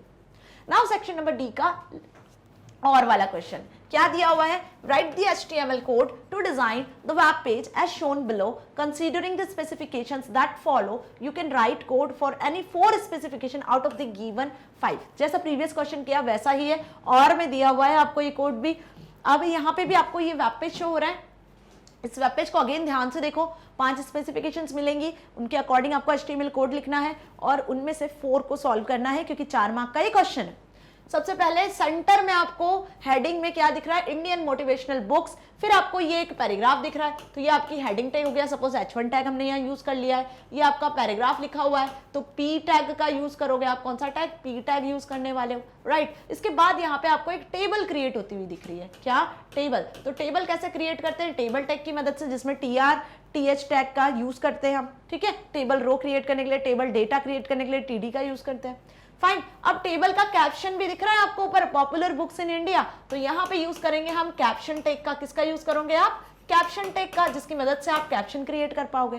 देन आफ्टर दैट इसके बाद देखो क्या लिखा हुआ है, अनदर कुछ लाइंस क्रिएट की हुई है, वो आपको लिखना है, जिसमें इस पर्टिकुलर थिंग को देखो, किसको, R.K. नारायण पे लिंक क्रिएट है ना। तो इस वर्ड पे जब आप क्लिक करोगे तो फर्दर कोई नया वेब पेज खुलेगा, तो ये आपकी क्रिएट हो रही है यहाँ पर हाइपरलिंक। हाइपरलिंक किसके थ्रू क्रिएट करते हैं हम, एंकर टैग के थ्रू, जिसमें HREF में हम मेंशन करते हैं क्या, पाथ कि कौन सा लिंक एड्रेस मेंशन करते हैं कि कहां पर कौन सा वेब पेज लिंक करना है इस पर्टिकुलर लिंक से। और ये हो गई आपकी एक इमेज। तो IMG टैग्स पर आपने जब भी इस इमेज पे क्लिक करोगे फीडबैक पर तो एक मेल खुल जाने वाला है ना। अभी इसके पहले हमने जो फीडबैक देखा था वो हाइपर लिंक था, यहाँ पर इस इमेज को हम हाइपर लिंक बनाएंगे और मेल टू फंक्शन का यूज करेंगे। ओके, सो इस इमेज को किस में मेंशन करोगे आप? एंकर टैग में यूज करोगे इस इमेज टैग का। किसमें? एंकर टैग में। और यहाँ पे आप SRC एट्रीब्यूट में इस इमेज का पाथ मेंशन करोगे। सो यदि आपको ये पता है ना कि इस वेब पेज को क्रिएट करने के लिए कौन कौन सा टैग यूज होना है, कैसे यूज होना है, तो जो स्पेसिफिकेशंस गिवन दी होंगी ना, अब उसके अकॉर्डिंग आप इजीली आंसर कर पाओगे, वेब पेज क्रिएट कर पाओगे। इस पूरे वेब पेज का बैकग्राउंड कलर आपको ब्राउन दिख रहा है। ओके, तो चलो स्पेसिफिकेशंस देख ले। ये तो देख लिया कि कौन कौन से टैग्स यूज हो रहे हैं। फाइन, अब स्पेसिफिकेशन क्या दी हुई है? पहली specification, title of web page is motivational book. Web page का टाइटल क्या है? Motivational books. And the heading of a level 1 at the middle of the web page is Indian motivational books. Okay, title आपको level 1 heading के साथ में set करना है, ठीक है। टाइटल मोटिवेशनल बुक्स है और जो हेडिंग है वो आ जाएगा आपका इंडियन मोटिवेशनल बुक्स। मतलब टाइटल टैग में आपको ये लिखना है और हेडिंग वन टैग में आपको ये लिखना है। Fine, the caption of the table is popular books in India. जो कैप्शन है वो कैप्शन टैग में आपको लिखना है, second specification. Third, table create करना है जिसमें 4 रो 2 कॉलम होंगे और टेबल का बॉर्डर होगा आपका 2। तो टेबल का बॉर्डर एट्रीब्यूट सेट करना है 2 से। द कंटेंट आर के नारायणा इज बोल्ड। जो कंटेंट है ना, जो लिंक है वो इटैलिक होना चाहिए, अंडरलाइन होना चाहिए और बोल्ड होना चाहिए। एक्चुअली लिंक भी नहीं है, बोल्ड इटैलिक अंडरलाइन हमें क्रिएट करना है। फाइन, नाम को हाईलाइट करके स्पेसिफाई करना है। द इमेज fdbk.jpg मतलब फीडबैक। fdbk नाम की एक इमेज है जिस पर आपको क्या करना है? मेल करवाना है फीडबैक से रिलेटेड। feedback@me.com मेल एड्रेस है। तो समझ में आया ना? प्रीवियस वाला जो एग्जांपल देखा, अभी हमने क्वेश्चन देखा और वाला बिल्कुल वैसा ही है। देख लेते हैं इसके स्पेसिफिकेशंस को डिटेल में। सबसे पहले HTML टैग स्टार्ट कर लिया। Fine, head tag, title tag. Title tag में हमने क्या मेंशन किया? टाइटल, क्योंकि इसमें हमें टाइटल दिया हुआ था, राइट, मोटिवेशनल बुक्स। तो टाइटल स्पेसिफाई किया। टाइटल कहां पे शो होता है? वेब पेज के टॉप पे शो होता है, टाइटल बार में यहाँ पे आपको टाइटल शो होता है। ओके, ये चीज क्लियर है ना? तो टाइटल यहाँ पे शो हो जाने वाला है। फाइन, सो ये हमने टाइटल टैग में टाइटल मेंशन किया। फर्स्ट स्पेसिफिकेशन, भाई जो हमारा वेब पेज था उसमें कलर कैसा था? ऑरेंज टाइप कलर था, है ना, कुछ ऑरेंज ब्राउन टाइप ही कलर दिख रहा था हमें वेब पेज का, तो हमने ऑरेंज सेट कर दिया। नाउ सेंटर टैग में हमने, क्योंकि हेडिंग कहां पे शो हो रही थी आपको? सेंटर में, तो H1 हेडिंग का यूज किया, सेंटर टैग का यूज किया जिसमें हमने इंडियन मोटिवेशनल बुक्स टॉपिक को लिखा। अब ये कंटेनर टैग है तो H1 सेंटर टैग को क्लोज भी कर दिया। ओके, आगे बढ़े। ये फर्स्ट स्पेसिफिकेशन कंप्लीट हुआ। सेकंड स्पेसिफिकेशन में हमें क्या दिखा था? सेकंड स्पेसिफिकेशन में हमने देखा था पैराग्राफ आपको क्रिएट करना है, तो आपको यहाँ पे P टैग का यूज कर लेना है और ये पैराग्राफ हमने यहाँ पे क्रिएट किया। पूरा पैराग्राफ किसकी मदद से? P टैग की मदद से। पैराग्राफ को भी सेंटर अलाइन किया है, तो ये पूरा पैराग्राफ हमने यहाँ पे लिखा और पैराग्राफ जो होता है आपका टैग वो भी कंटेनर टैग होता है, उसको क्लोज कर दिया। इतना समझ में आया? ओके, टैग का कैसे यूज करना है, कौन से कंटेनर टैग है, कहाँ क्लोज होते हैं। अब आते हैं हम थर्ड स्पेसिफिकेशन, टेबल पर। तो टेबल क्रिएट करनी है, तो टेबल क्रिएट करनी तो कौन सा टैग यूज करते हैं? टेबल क्रिएट करनी तो हम यूज करते हैं टेबल टैग। तो देखो यहाँ पे टेबल टैग का यूज किया है और टेबल की जो बॉर्डर है वो होनी चाहिए आपकी 2। टेबल के आसपास बॉर्डर टैग का यूज करोगे तभी बॉर्डर दिखेगी, नहीं तो बिना बॉर्डर के टेबल क्रिएट होगी। ये पता है ना अच्छे से? टेबल वाली वीडियो देखी है, प्रैक्टिकल भी देखा है। तो टेबल के अंदर हमने बॉर्डर एट्रीब्यूट का यूज किया, 2 लिखा, जिससे टेबल की बॉर्डर क्रिएट हुई और यहाँ पे टेबल टैग को हमने कर दिया क्लोज। अब इसमें हमें जो यूज करना था टेबल का कैप्शन, तो इसके लिए हमने यहाँ यूज किया है fourth specification, that is table caption. तो कैप्शन टैग का यूज किया है टेबल का कैप्शन सेट करने के लिए। टेबल टैग के अंदर कैप्शन का यूज करना। कैप्शन टैग कंटेनर टैग होता है, उसे क्लोज भी करना होता है। क्या है टेबल का caption? Popular books in India, तो वो क्रिएट कर दिया। ओके, अब टेबल में रोज क्रिएट करनी है, 4 रोज, है ना। सो उसके लिए हमने क्या किया? यहाँ पे 4 TR टैग का यूज किया है और ये TR टैग भी कंटेनर टैग होते हैं जिन्हें क्लोज भी किया है। फाइन, और हर एक डेटा को, जो भी कॉलम्स आपको क्रिएट करना है उसके लिए हमने यूज किया यहाँ पर TD टैग का। देखो ये TD टैग दिख रहा है, ठीक है, TD टैग यूज किया है, ठीक है। सो हर एक रो में आपके 2-2 कॉलम्स क्रिएटेड है ना, तो TD टैग को स्टार्ट करके हमने बकायदा यहाँ पे TD टैग को क्लोज भी किया है क्योंकि ये कंटेनर टैग है। समझ में आ रहा है? अच्छे से दिख रहा है ना TR TD टैग, और जो मेंशन था टेबल के अंदर वो मेंशन कर दिया। सो इससे क्या होगा? 2 साइज की बॉर्डर, मतलब कुछ इस तरीके से एक टेबल क्रिएट होगी, ठीक है। इस टेबल में आपके कितने 4 रोज क्रिएट हो जाने वाली है और 2 कॉलम्स क्रिएट हो जाने वाले हैं और उनमें ये सारी वैल्यूज मेंशन हो जाएगी। ओके, कैप्शन में ये पॉपुलर बुक्स इन इंडिया वाला कैप्शन सिलेक्ट हो जाएगा। ओके, सो ये चीज अच्छे से समझ में आ गई ना कि टेबल टैग से हमने टेबल भी क्रिएट कर ली, कैप्शन से टेबल का कैप्शन सेट कर दिया। नाउ नेक्स्ट स्पेसिफिकेशन आपका क्या था? नेक्स्ट स्पेसिफिकेशन में हमें आर के नारायण जो वर्ड लिखा हुआ था उसको बोल्ड इटैलिक अंडरलाइन करना था। तो बोल्ड इटैलिक अंडरलाइन करने के लिए हमने यहाँ पर यूज कर लिए 3 टैग, दैट इज बी, आई और यू टैग को, और इन्हें फिर उसी सीक्वेंस में, जिस सीक्वेंस में ओपन किया था उसी सीक्वेंस में इन्हें क्लोज भी कर दिया। सो कहां पे यूज किया हमने बी आई यू को? एक नए पैराग्राफ में जिसमें आर के नारायण वाला जो वर्ड है उसको हमने बी आई यू टैग के अंदर लिखा है, B for bold, U for underline, I for italic tag, बिल्कुल उसी सीक्वेंस में इन्हें क्लोज भी किया। Next and the last specification, क्या था लास्ट स्पेसिफिकेशन यहाँ पे आपका? कि आपको एक लिंक क्रिएट करना है इमेज पर। तो फीडबैक नाम की जो इमेज दिख रही थी उस पर जब आप क्लिक करोगे तो आप मेल आईडी पे पहुंच जाओगे, आप फीडबैक शेयर कर सकते हो। तो A tag that is anchor tag का यूज करना है। HREF में आपने मेल टू का यूज किया और जो मेल आपको गिवन था sendfeedback@me.com वो हमने मेंशन कर दिया। अब ये मेल कब खुलेगा? जब आप किसी पर्टिकुलर टेक्स्ट पे या इमेज पे क्लिक करोगे। तो इमेज पे क्लिक करने से तो IMG टैग हमने ए टैग के अंदर यूज कर लिया जिसमें हमने उस इमेज का पाथ SRC एट्रीब्यूट में मेंशन किया और ए टैग को क्लोज कर दिया। ओके, सो ये चीज समझ में आ गई, body tag close, HTML tag close. किस तरीके से हमने यहाँ पर इमेज को मेंशन किया, इमेज पर लिंक क्रिएट किया है। ये एक्चुअली हाइपर लिंकिंग ही हो रही है इमेज पर। ओके, सो समझ में आ गया ना ये क्वेश्चन भी, किस तरीके से आपको कोड लिख कर आना है। यदि टैग आपको पता है, एट्रीब्यूट आपको पता है तो आप इजीली लिख सकते हो। मैंने प्रीवियस क्वेश्चन में भी ये चीज समझाई। Section E which is the last section. अब इस सेक्शन ई में एक ही क्वेश्चन हमें डिस्कस करना है जो कि केस बेस्ड होगा, केस स्टडी पे होगा। इसके प्रीवियसली हमने सेक्शन डी में 2 क्वेश्चंस देखे, दोनों क्वेश्चंस 4 मार्क्स के थे, 5 स्पेसिफिकेशन थे, 4 स्पेसिफिकेशन हमें करना था सॉल्व। ओके, अब सेक्शन ई में एक ही क्वेश्चन आएगा, क्वेश्चन नंबर 25, जो कि केस बेस्ड होगा, जिसमें पहला केस हम डिस्कस करने वाले हैं और इस पर बेस्ड कुछ क्वेश्चंस होंगे जिनका आंसर आपको करना है। क्या लिखा है? Naveen went to an interview for the post of web developer. Okay, Naveen interview के लिए जाता है वेब डेवलपर की पोस्ट के लिए। In the technical test he was supposed to design an HTML table as given below. अब उसका टेक्निकल टेस्ट होता है, उस टेक्निकल टेस्ट में उसको इस तरीके की टेबल बनाकर आना है HTML में। फाइन, सो टेबल बनाने के लिए कौन कौन से टैग होते हैं, यदि उसे अच्छे से पता है कि हाँ टेबल बनाना है तो टेबल में कौन कौन से टैग होते हैं, कौन कौन से एट्रीब्यूट होते हैं। भाई इस तरीके से यदि आपको रो कॉलम को मर्ज करना है तो कौन सा एट्रीब्यूट होता है, यदि उसे ये चीज अच्छे से पता है तो वो अपना टेक्निकल राउंड आराम से निकाल लेगा अच्छे मार्क्स के साथ। Fine, so help him to complete the table with the right statement in the blanks. अब आपको यहाँ पे कोड दिया हुआ है इस टेबल को क्रिएट करने के लिए। ओके, हेल्प किया है भैया नवीन की कि आपको पूरा कोड तो लिखा है लेकिन बीच बीच में कहीं कहीं चीजें ब्लैंक छोड़िए, वहां पे आपको फिल करना है कि क्या आएगा, कौन सा एट्रीब्यूट आएगा, कौन सा टैग यूज होगा। Okay, so observe the table and attempt any 4 questions out of 5 given after the table. इस टेबल को ध्यान से देख लो, इस टेबल के अकॉर्डिंग कोड भी गिवन है। ओके, इसके प्रीवियस क्वेश्चन में 24 में हमने कोड लिखा था स्पेसिफिकेशन के अकॉर्डिंग। अब यहाँ पे आपको टेबल गिवन है, कोड भी गिवन है, कोड में आपको कहाँ मिसिंग है वो चीजें फिल करनी है ना।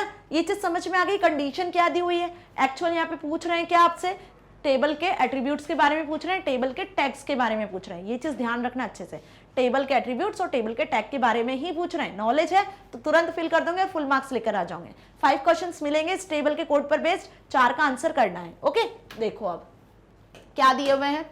सबसे पहले तो कोड देख लेते हैं हम। HTML code, head tag, title में टेबल कॉन्सेप्ट लिखा हुआ है, हेड टैग क्लोज किया है। भाई टेबल का जो टाइटल है ऊपर पूरे वेब पेज का वो टेबल कॉन्सेप्ट होना चाहिए। बॉडी टैग में टेबल टैग को यूज कर लिया। अब टेबल टैग बिना किस एट्रीब्यूट के यूज होता है, जल्दी बताओ, होता है क्या नहीं होता है। यदि आप टेबल के आसपास चाहते हो बॉर्डर को ना, टेबल के आसपास यदि आप बॉर्डर चाहते हो तो आपको बॉर्डर मेंशन करनी होती है। ठीक है, तो यहाँ पे क्या आ जाएगा, फर्स्ट स्टेटमेंट में बॉर्डर आ जाने वाला है, देखकर ही समझ में आ रहा है हमको। बाद में आ जाओ, इसके बाद क्या लिखा है, फ्यूचरिस्टिक टाइम टेबल। अब टेबल के अंदर टेबल का यदि आप सेट करना चाहते हो हेडिंग की, टेबल किस चीज की बताना चाहते हो, तो हम क्या यूज करते हैं यहाँ पे, कैप्शन टेक का यूज करते हैं। फ्यूचरिस्टिक टाइम टेबल, तो यहाँ कैप्शन टेक का यूज कर लो, स्टार्ट करो एंड करो। क्यों? क्योंकि स्टेटमेंट 2 यहाँ पे कैप्शन ही दिख रहा है हमको, और कैप्शन टेक होता क्या है, कंटेनर टैग होता है, तो स्टार्ट और एंड आ जाएगा। दोनों हमको समझ में आ गए। स्टेटमेंट 1 में हमें लिखना है क्या, बॉर्डर एट्रीब्यूट। स्टेटमेंट 2 में हमें क्या लिखना है, देखकर ही समझ में आ रहा है, टेबल का कैप्शन, तो कैप्शन टैग का यूज कर लेना है। फिर उसके बाद TR में देखो 3 रो क्रिएट की हुई है। सॉरी हाँ, एक रो क्रिएट की, उसमें आपको 4 कॉलम क्रिएट किए हुए हैं और वो कॉलम आपके हैं क्या, टेबल के हेडिंग के, period number Monday, Wednesday and Friday, ये टेबल की हेडिंग है। हेडिंग किसमें मेंशन करते हैं, टीएच में। हेडिंग अपने आप हेडिंग फॉर्मेट में दिखती है, बोल्ड दिखती है। टीडी यूज करोगे तो वो टेबल डेटा के फॉर्मेट में दिखती है। ये क्लियर है ना, TR, TD, TH tag, fine. अब 2 स्टेटमेंट तो हमने बता दिए कि बॉर्डर और कैप्शन। नेक्स्ट देख, नाउ नेक्स्ट रो है ना, अब नेक्स्ट रो हमने टीआर टैग से क्रिएट किया, अगेन पहली टेबल हेडिंग था। नेक्स्ट रो में क्या स्पेसिफाई किया है इन्होंने, टीडी टैग को यूज किया है, जिसमें फर्स्ट कॉलम में लिखा है 1, सेकंड में आपने टीडी टैग इक्वल्स टू 2 लिखा हुआ है और ये ब्लैंक स्पेस यहां दी हुई है रोबोटिक्स के पहले, फाइन। फिर इसी तरीके से एनएलजी, एनएलयू नाम से नेक्स्ट टेबल डेटा क्रिएट किया है, तो टीडी टेबल डेटा क्रिएट करने के लिए यूज होता है। अब इस स्टेटमेंट 3 में क्या आएगा, फाइन। सो इसको करने के पहले हम देख लेते हैं, क्योंकि टेबल डेटा के हमने कुछ एट्रीब्यूट्स पढ़े थे। ओके, सो यहां देखो, टीडी टैग से ये पहला वाला कॉलम की वैल्यू क्रिएट किया, सेकंड वाले में आ गए यहाँ पे, तो आपको यहाँ पे 2 रो मर्ज दिख रही है ना, 2 रो जो है ये मर्ज वे में रोबोटिक्स लिखा हुआ है। तो यहाँ पे इस टेबल डेटा को क्रिएट करते टाइम कौन सा एट्रीब्यूट यूज किया है, यही स्टेटमेंट 3 है। तो यहाँ पे हम रो स्पैन और कॉल स्पैन 2 एट्रीब्यूट का यूज करते हैं टीडी डेटा के साथ। तो यहाँ पे क्योंकि रो मर्ज हुई है इसलिए रो स्पैन का यूज हो रहा है। इसी तरीके से यहाँ पे आ जाओ, देखो मशीन लर्निंग वाले में यहाँ पे 2 कॉलम को मर्ज किया गया है, तो स्टेटमेंट 4 में हम यूज करेंगे कॉल स्पैन का, ठीक है। सो टीडी टैग के 2 एट्रीब्यूट है, row span and col span, बस उसी का यहाँ पर यूज किया गया है। सो स्टेटमेंट 3 में यूज कर लेंगे हम row span is equals to 2, क्योंकि 2 रो को आप मर्ज कर रहे हो और रोबोटिक्स लिख रहे हो। नाउ नेक्स्ट रो पे आ जाओ, नेक्स्ट रो नॉर्मली क्रिएटेड है।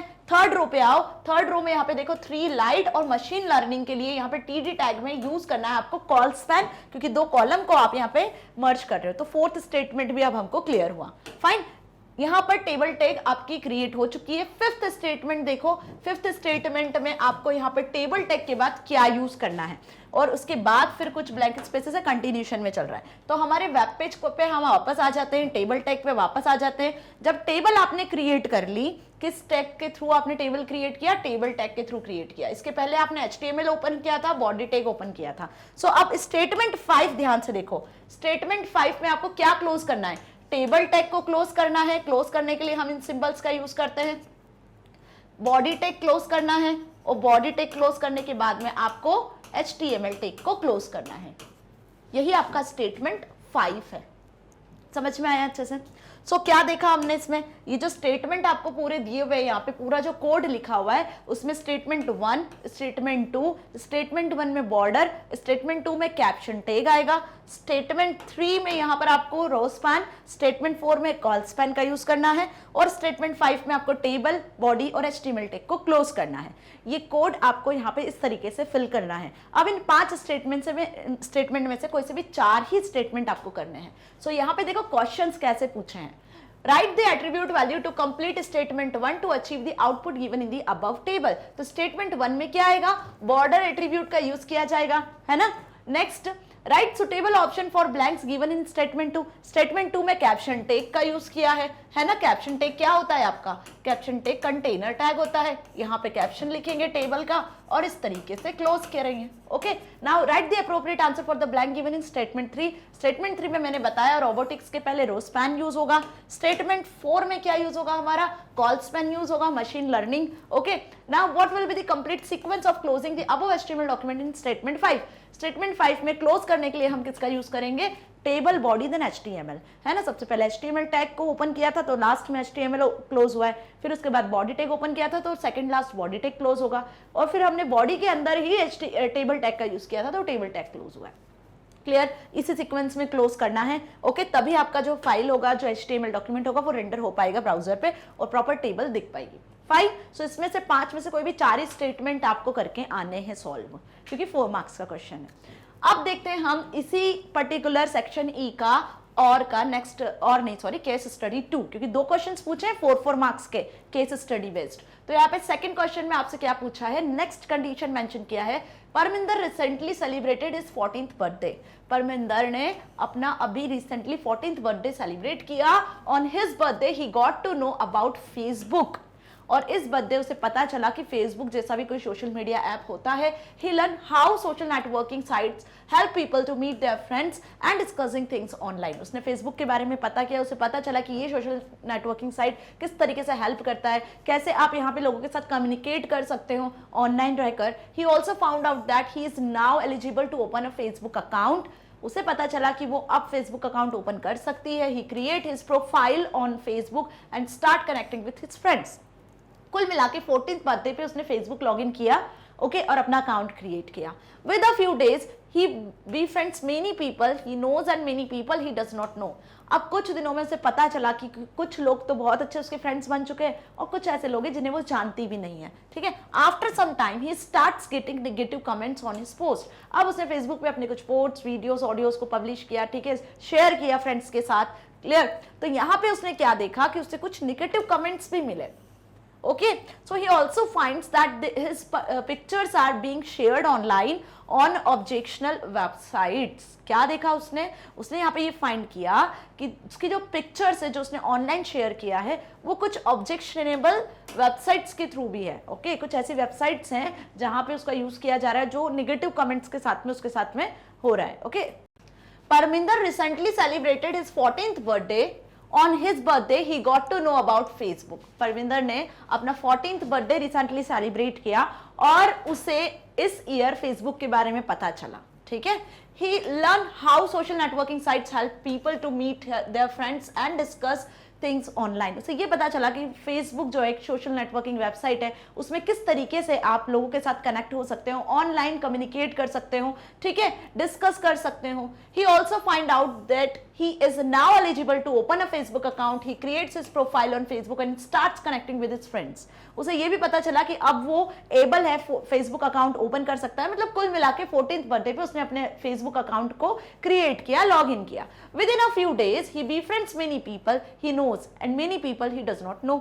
कुछ दिनों में वो ऐसे लोगों के साथ में फ्रेंडशिप में रहा जिसे वो जानता है, कुछ ऐसे भी फ्रेंड्स बने उसके जिसे वो नहीं भी जानता है। ओके, जनरली होता है सोशल मीडिया वेबसाइट्स पर, इंस्टा, फेसबुक पे हम जिन्हें नहीं भी जानते उनके साथ भी हमारी फ्रेंडशिप हो जाती है, हम ऑनलाइन उन्हें जानने लगते हैं, right. After some time he starts getting negative comments on his post. अब जो भी वो पोस्ट करता था अपने पिक्चर्स, ऑडियो, वीडियोस, उस पर उसे कुछ नेगेटिव कमेंट्स आने लगे कुछ दिनों बाद। He also finds that his pictures are being shared online. उसने ये भी देखा कि उसके जो पिक्चर्स है ऑनलाइन शेयर किए जा रहे हैं, किसके थ्रू, ऑन ऑब्जेक्शनेबल वेबसाइट्स के थ्रू। कुछ ऐसी वेबसाइट्स है जो उनके पिक्चर्स को शेयर करें, मतलब कहीं ना कहीं मिस यूज हो रहा है उसके पिक्चर्स का, उसके पोस्ट का, ये उसने नोटिस किया। सो अब ये कंडीशन हमने देखी। ओके, कहीं ना कहीं ये जो कंडीशन है आप इसको किससे रिलेट कर सकते हो। जो साइबर एथिक्स वाला हमारा चैप्टर था उसमें हमने जो देखा था कि डिफरेंट टाइप के साइबर क्राइम्स हो रहे हैं, लाइक फिशिंग, स्पैमिंग, है ना, साइबर बुलिंग। ओके, उनसे रिलेटेड ये आपको कंडीशन दिख रही है कुछ। अब उन्हीं पर बेस्ड कुछ क्वेश्चन है इस कंडीशन पर बेस्ड जो हमें सॉल्व करना है। So based on the given information answer the question given below, attempt any 4 questions. 5 question से 4 अटेम्प्ट करना है क्योंकि 4 मार्क्स का क्वेश्चन है। सो identify the type of cyber crime Parminder is a victim of. Parminder किस तरीके के साइबर क्राइम का हिस्सा बन चुका है। उसके पोस्ट जो कोई गलत तरीके से यूज कर रहे हैं, ऑनलाइन शेयर कर रहे हैं, सो इसे हम क्या कहते हैं, इस टाइप के साइबर क्राइम को साइबर बुलिंग कहते हैं। इस तरीके के साइबर क्राइम को क्या कहते हैं, साइबर बुलिंग। ओके, पढ़ चुके हैं हम। After hearing about his ordeal, the school decides to publish a set of moral principles that determines the appropriate behavior of students while using the internet। The school is referring to। जब school में उसकी इस तरीके की बातों को सुना गया, समझा गया, तो स्कूल ने क्या डिसाइड किया। स्कूल ने डिसाइड किया कि कुछ ऐसे मॉरल्स, कुछ ऐसे प्रिंसिपल्स बच्चों को बताए जाएं, उनको ये समझाया जाए कि इंटरनेट पे जब आप अपना सोशल मीडिया अकाउंट खोलते हो या कोई भी यूजर जब इंटरनेट को एक्सेस करता है, उस वेब सर्विसेज को एक्सेस करता है, तो उसका कैसा बिहेवियर होना चाहिए, किस तरीके से उसको यूज करना है, क्या प्राइवेसी फॉलो करनी है, कैसे एटिकेट्स उसके होने चाहिए, है ना। सो इस प्रोसेस को जो ये स्कूल करने जा रहा है, इसे क्या कहते हैं, इसे कहते हैं हम साइबर एथिक्स। मतलब कि नेटवर्क पे, इंटरनेट पे जब आप वेब सर्विसेज को, वेबसाइट्स को एक्सेस करते हो, सोशल मीडिया वेबसाइट्स को एक्सेस करते हो, तो किस तरीके का आपका बिहेवियर होना है, किन एटिकेट्स को आपको फॉलो करना है, ये सारी चीजें हमने साइबर एथिक्स में देखी थी। तो एथिक्स एक्चुअली एक्सप्लेन करेगा स्कूल, वहां पे कुछ मॉरल्स को समझाएगा, that is called cyber ethics. Okay, next, write a safety measure to taken by Parminder to avoid the threats for unknown people in the future, कि अब फ्यूचर में ऐसा कुछ ना हो, फ्यूचर में वो अननोन पीपल को ना फ्रेंड्स ना बनाए, उनके साथ डील ना करे, कुछ और ऐसी कंडीशन फ्यूचर में ना हो जाए, तो उसके लिए क्या सेफ्टी उसे रखनी है। क्या करना है उसे, सबसे पहले तो पब्लिक अकाउंट था उसका, उसे क्या कर देना है, उसे प्राइवेट कर देना है, अपनी प्रोफाइल को लॉक कर देना है कि कोई इसकी प्रोफाइल फोटो या उसके पोस्ट को शेयर ना कर सके। Lock his profile and only let his friends view his profile or any other valid safety measures. ये इसके अलावा भी और जो सेफ्टी मेजर्स होते हैं उन्हें भी वो यूज कर सकता है, ठीक है, अपनी प्रोफाइल को लॉक कर सकता है ताकि जो फ्रेंड्स है वही उसे देख सके। Okay, so Parminder decides to make a list of common safety precautions to be taken while online. Write any 2 points that Parminder should include in his list. अब इसके बाद भी वो कुछ और प्रिकॉशंस भी लेता है, जैसे कि सबसे पहला प्रिकॉशन कि उसकी आईडी को कोई हैक ना कर ले, उसका पासवर्ड उसे स्ट्रॉन्ग रखना पड़ेगा, राइट। तो इसके लिए स्ट्रॉन्ग पासवर्ड का यूज करें, जैसा कि मैं पहले भी बता चुकी हूँ। स्ट्रॉन्ग पासवर्ड मतलब कोई भी इजी पासवर्ड, आपका नाम, फ्रेंड का नाम, date of birth, mobile number, ऐसा कोई पासवर्ड नहीं रखना है, हमें पासवर्ड बहुत स्ट्रॉन्ग रखना है। इट मीन्स उसमें कैरेक्टर्स हो, साथ ही उसमें कुछ अल्फाबेट्स हो, कैपिटल लेटर हो, स्मॉल लेटर हो, नंबर्स हो, कुछ स्पेशल कैरेक्टर्स जैसे @ डॉलर वगैरह, इन सभी का यूज करके इनकी कॉम्बिनेशन के साथ आपको पासवर्ड क्रिएट करना है। So use strong password to protect their data online. Log out of social media account after this session or any other 2 valid points आप मेंशन कर सकते हो, राइट। यहाँ पे आपको क्या करना है, जैसे ही आपका सेशन खत्म हो जाए, आप सोशल मीडिया वेबसाइट्स पे काम कर रहे हो, आपका काम खत्म हो जाए, पोस्ट अपलोड हो गया, सब हो गया, आपने देख लिया, तब आप लॉग आउट करो। तो कोई भी वेबसाइट जिसका आप यूज कर रहे हो, जहाँ पे आप यूज कर रहे हो, यदि आप किसी सेशन में इन हुए हो, आपने साइन इन किया है, तो लॉग आउट करना ना भूलें। ओके, ये 2 चीजें हैं जो इंपॉर्टेंट है। इसके अलावा भी आप और कोई पॉइंट्स यदि मेंशन करना चाहते हैं, क्योंकि सभी सोशल मीडिया वेबसाइट्स का यूज करते हैं और हम सभी ने ये डिटेल में पढ़ा है कि सोशल मीडिया वेबसाइट को यूज करने के लिए किन बिहेवियर को, किन एटिकेट्स को, किन प्राइवेसी को हमें फॉलो करना है ताकि हम सुरक्षित रह सके ऑनलाइन रहकर भी, राइट। ये अच्छे से समझ में आया। नेक्स्ट देखते हैं ई पॉइंट।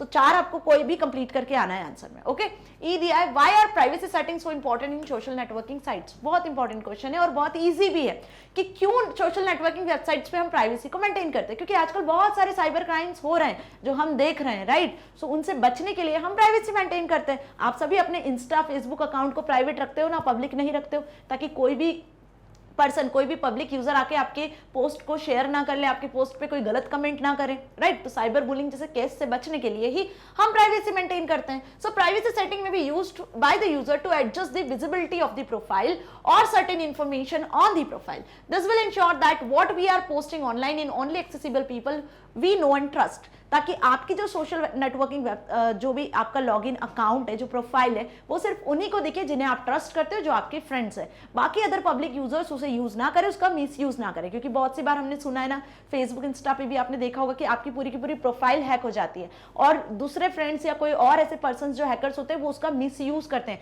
आपके नाम से कुछ भी गलत सलत काम करते हैं, राइट। ये सब चीजें हमने देखी है, डेली हम सुनते हैं, देखते हैं। साइबर क्राइम्स इस तरीके के बढ़ते चले जा रहे हैं, जितना ट्रेंड में इंटरनेट है, जिस तरीके से आप यूज कर रहे हो। इन्हीं सारी चीजों से बचने के लिए हमें प्राइवेसी मेंटेन करके रखनी होती है। अपने जो अकाउंट्स हैं उनको प्राइवेट करके रखना होता है, लॉक करके रखना होता है प्रोफाइल को, ताकि कोई भी इसका मिसयूज ना कर सके। होप आपको आज का ये सैंपल पेपर जो मैंने समझाया अच्छे से समझ में आया एंड होप आपको कोई भी डाउट नहीं होगा, अब अच्छे से क्लियर हो गया होगा कि एग्जाम में कैसे क्वेश्चंस आने हैं। तो टोटल कुल मिला के आपका पेपर 5 सेक्शंस में होगा, section A, B, C, D and E, ठीक है, जिसमें सेक्शन डी और ई 4 मार्क्स के क्वेश्चंस होंगे। सेक्शन डी में आपको मिलेगा 1 क्वेश्चन जिसमें और में क्वेश्चंस होंगे, और सेक्शन ई में मिलेंगे आपको 2 क्वेश्चंस जो कि केस बेस्ड होंगे। ओके, सो टोटल आपके 4 मार्क्स के सेक्शन डी और ई में आने वाले क्वेश्चन। सेक्शन 2 मार्क्स का होगा, सेक्शन 3 मार्क्स का होगा। सेक्शन ए में आपके ऑब्जेक्टिव टाइप क्वेश्चंस होंगे, जिसमें 11th और 12th question assertion reason based होगा। सो होप आपको ये पूरा पेपर पैटर्न अच्छे से समझ में आया, क्वेश्चंस अच्छे से समझ में आए। वीडियो अच्छी लगी है तो इसे आप यूट्यूब के साथ साथ एक्सेस कर सकते हो। कहां से? हमारी वेबसाइट magnetbrains.com से भी, साथ ही आप इसे मोबाइल ऐप से भी डाउनलोड कर सकते हो। प्ले स्टोर पे मैग्नेट ब्रेन्स का मोबाइल ऐप भी अवेलेबल है, वहां से भी एक्सेस कर सकते हो। और ज्यादा सैंपल पेपर्स को डिस्कस करना चाहते हो तो साथ ही आप हमारे चैनल को सब्सक्राइब भी कर सकते हो। सो स्टूडेंट्स, ना सिर्फ आपको किंडरगार्टन से लेकर क्लास 12 तक, बल्कि CUET, NTSC, olympiad, IIT, JEE, NEET, इन सारी एग्जाम्स की स्टडी भी मैग्नेट ब्रेन्स करवाता है, बिल्कुल free of cost with the high quality education के साथ। मतलब 1 भी रुपए का आपको पेमेंट नहीं करना है, ना ही आपको कोई कूपन खरीदना है, ना कोई वीडियोस आपको खरीदना है। समझ में आया? 100% फ्री आप हर एक वीडियो को देख सकते हो हमारे चैनल से, क्योंकि सारी चीजें, सारा कंटेंट अवेलेबल है free of cost, one and only magnet brains पर। सो क्यों कहीं किसी और प्लेटफॉर्म पे जाना है। सो मैग्नेट ब्रेन्स आपको 100% फ्री ऑफ कॉस्ट एजुकेशन दे रहा है ताकि आप अपने एग्जाम में बहुत अच्छे मार्क्स को स्कोर कर सकते हो, साथ ही साथ अपनी लाइफ में कुछ बहुत अच्छा अचीव कर सकते हो। मिलेंगे इसी तरीके के नेक्स्ट सैम्पल पेपर के साथ। Till then stay happy. Thank you so much.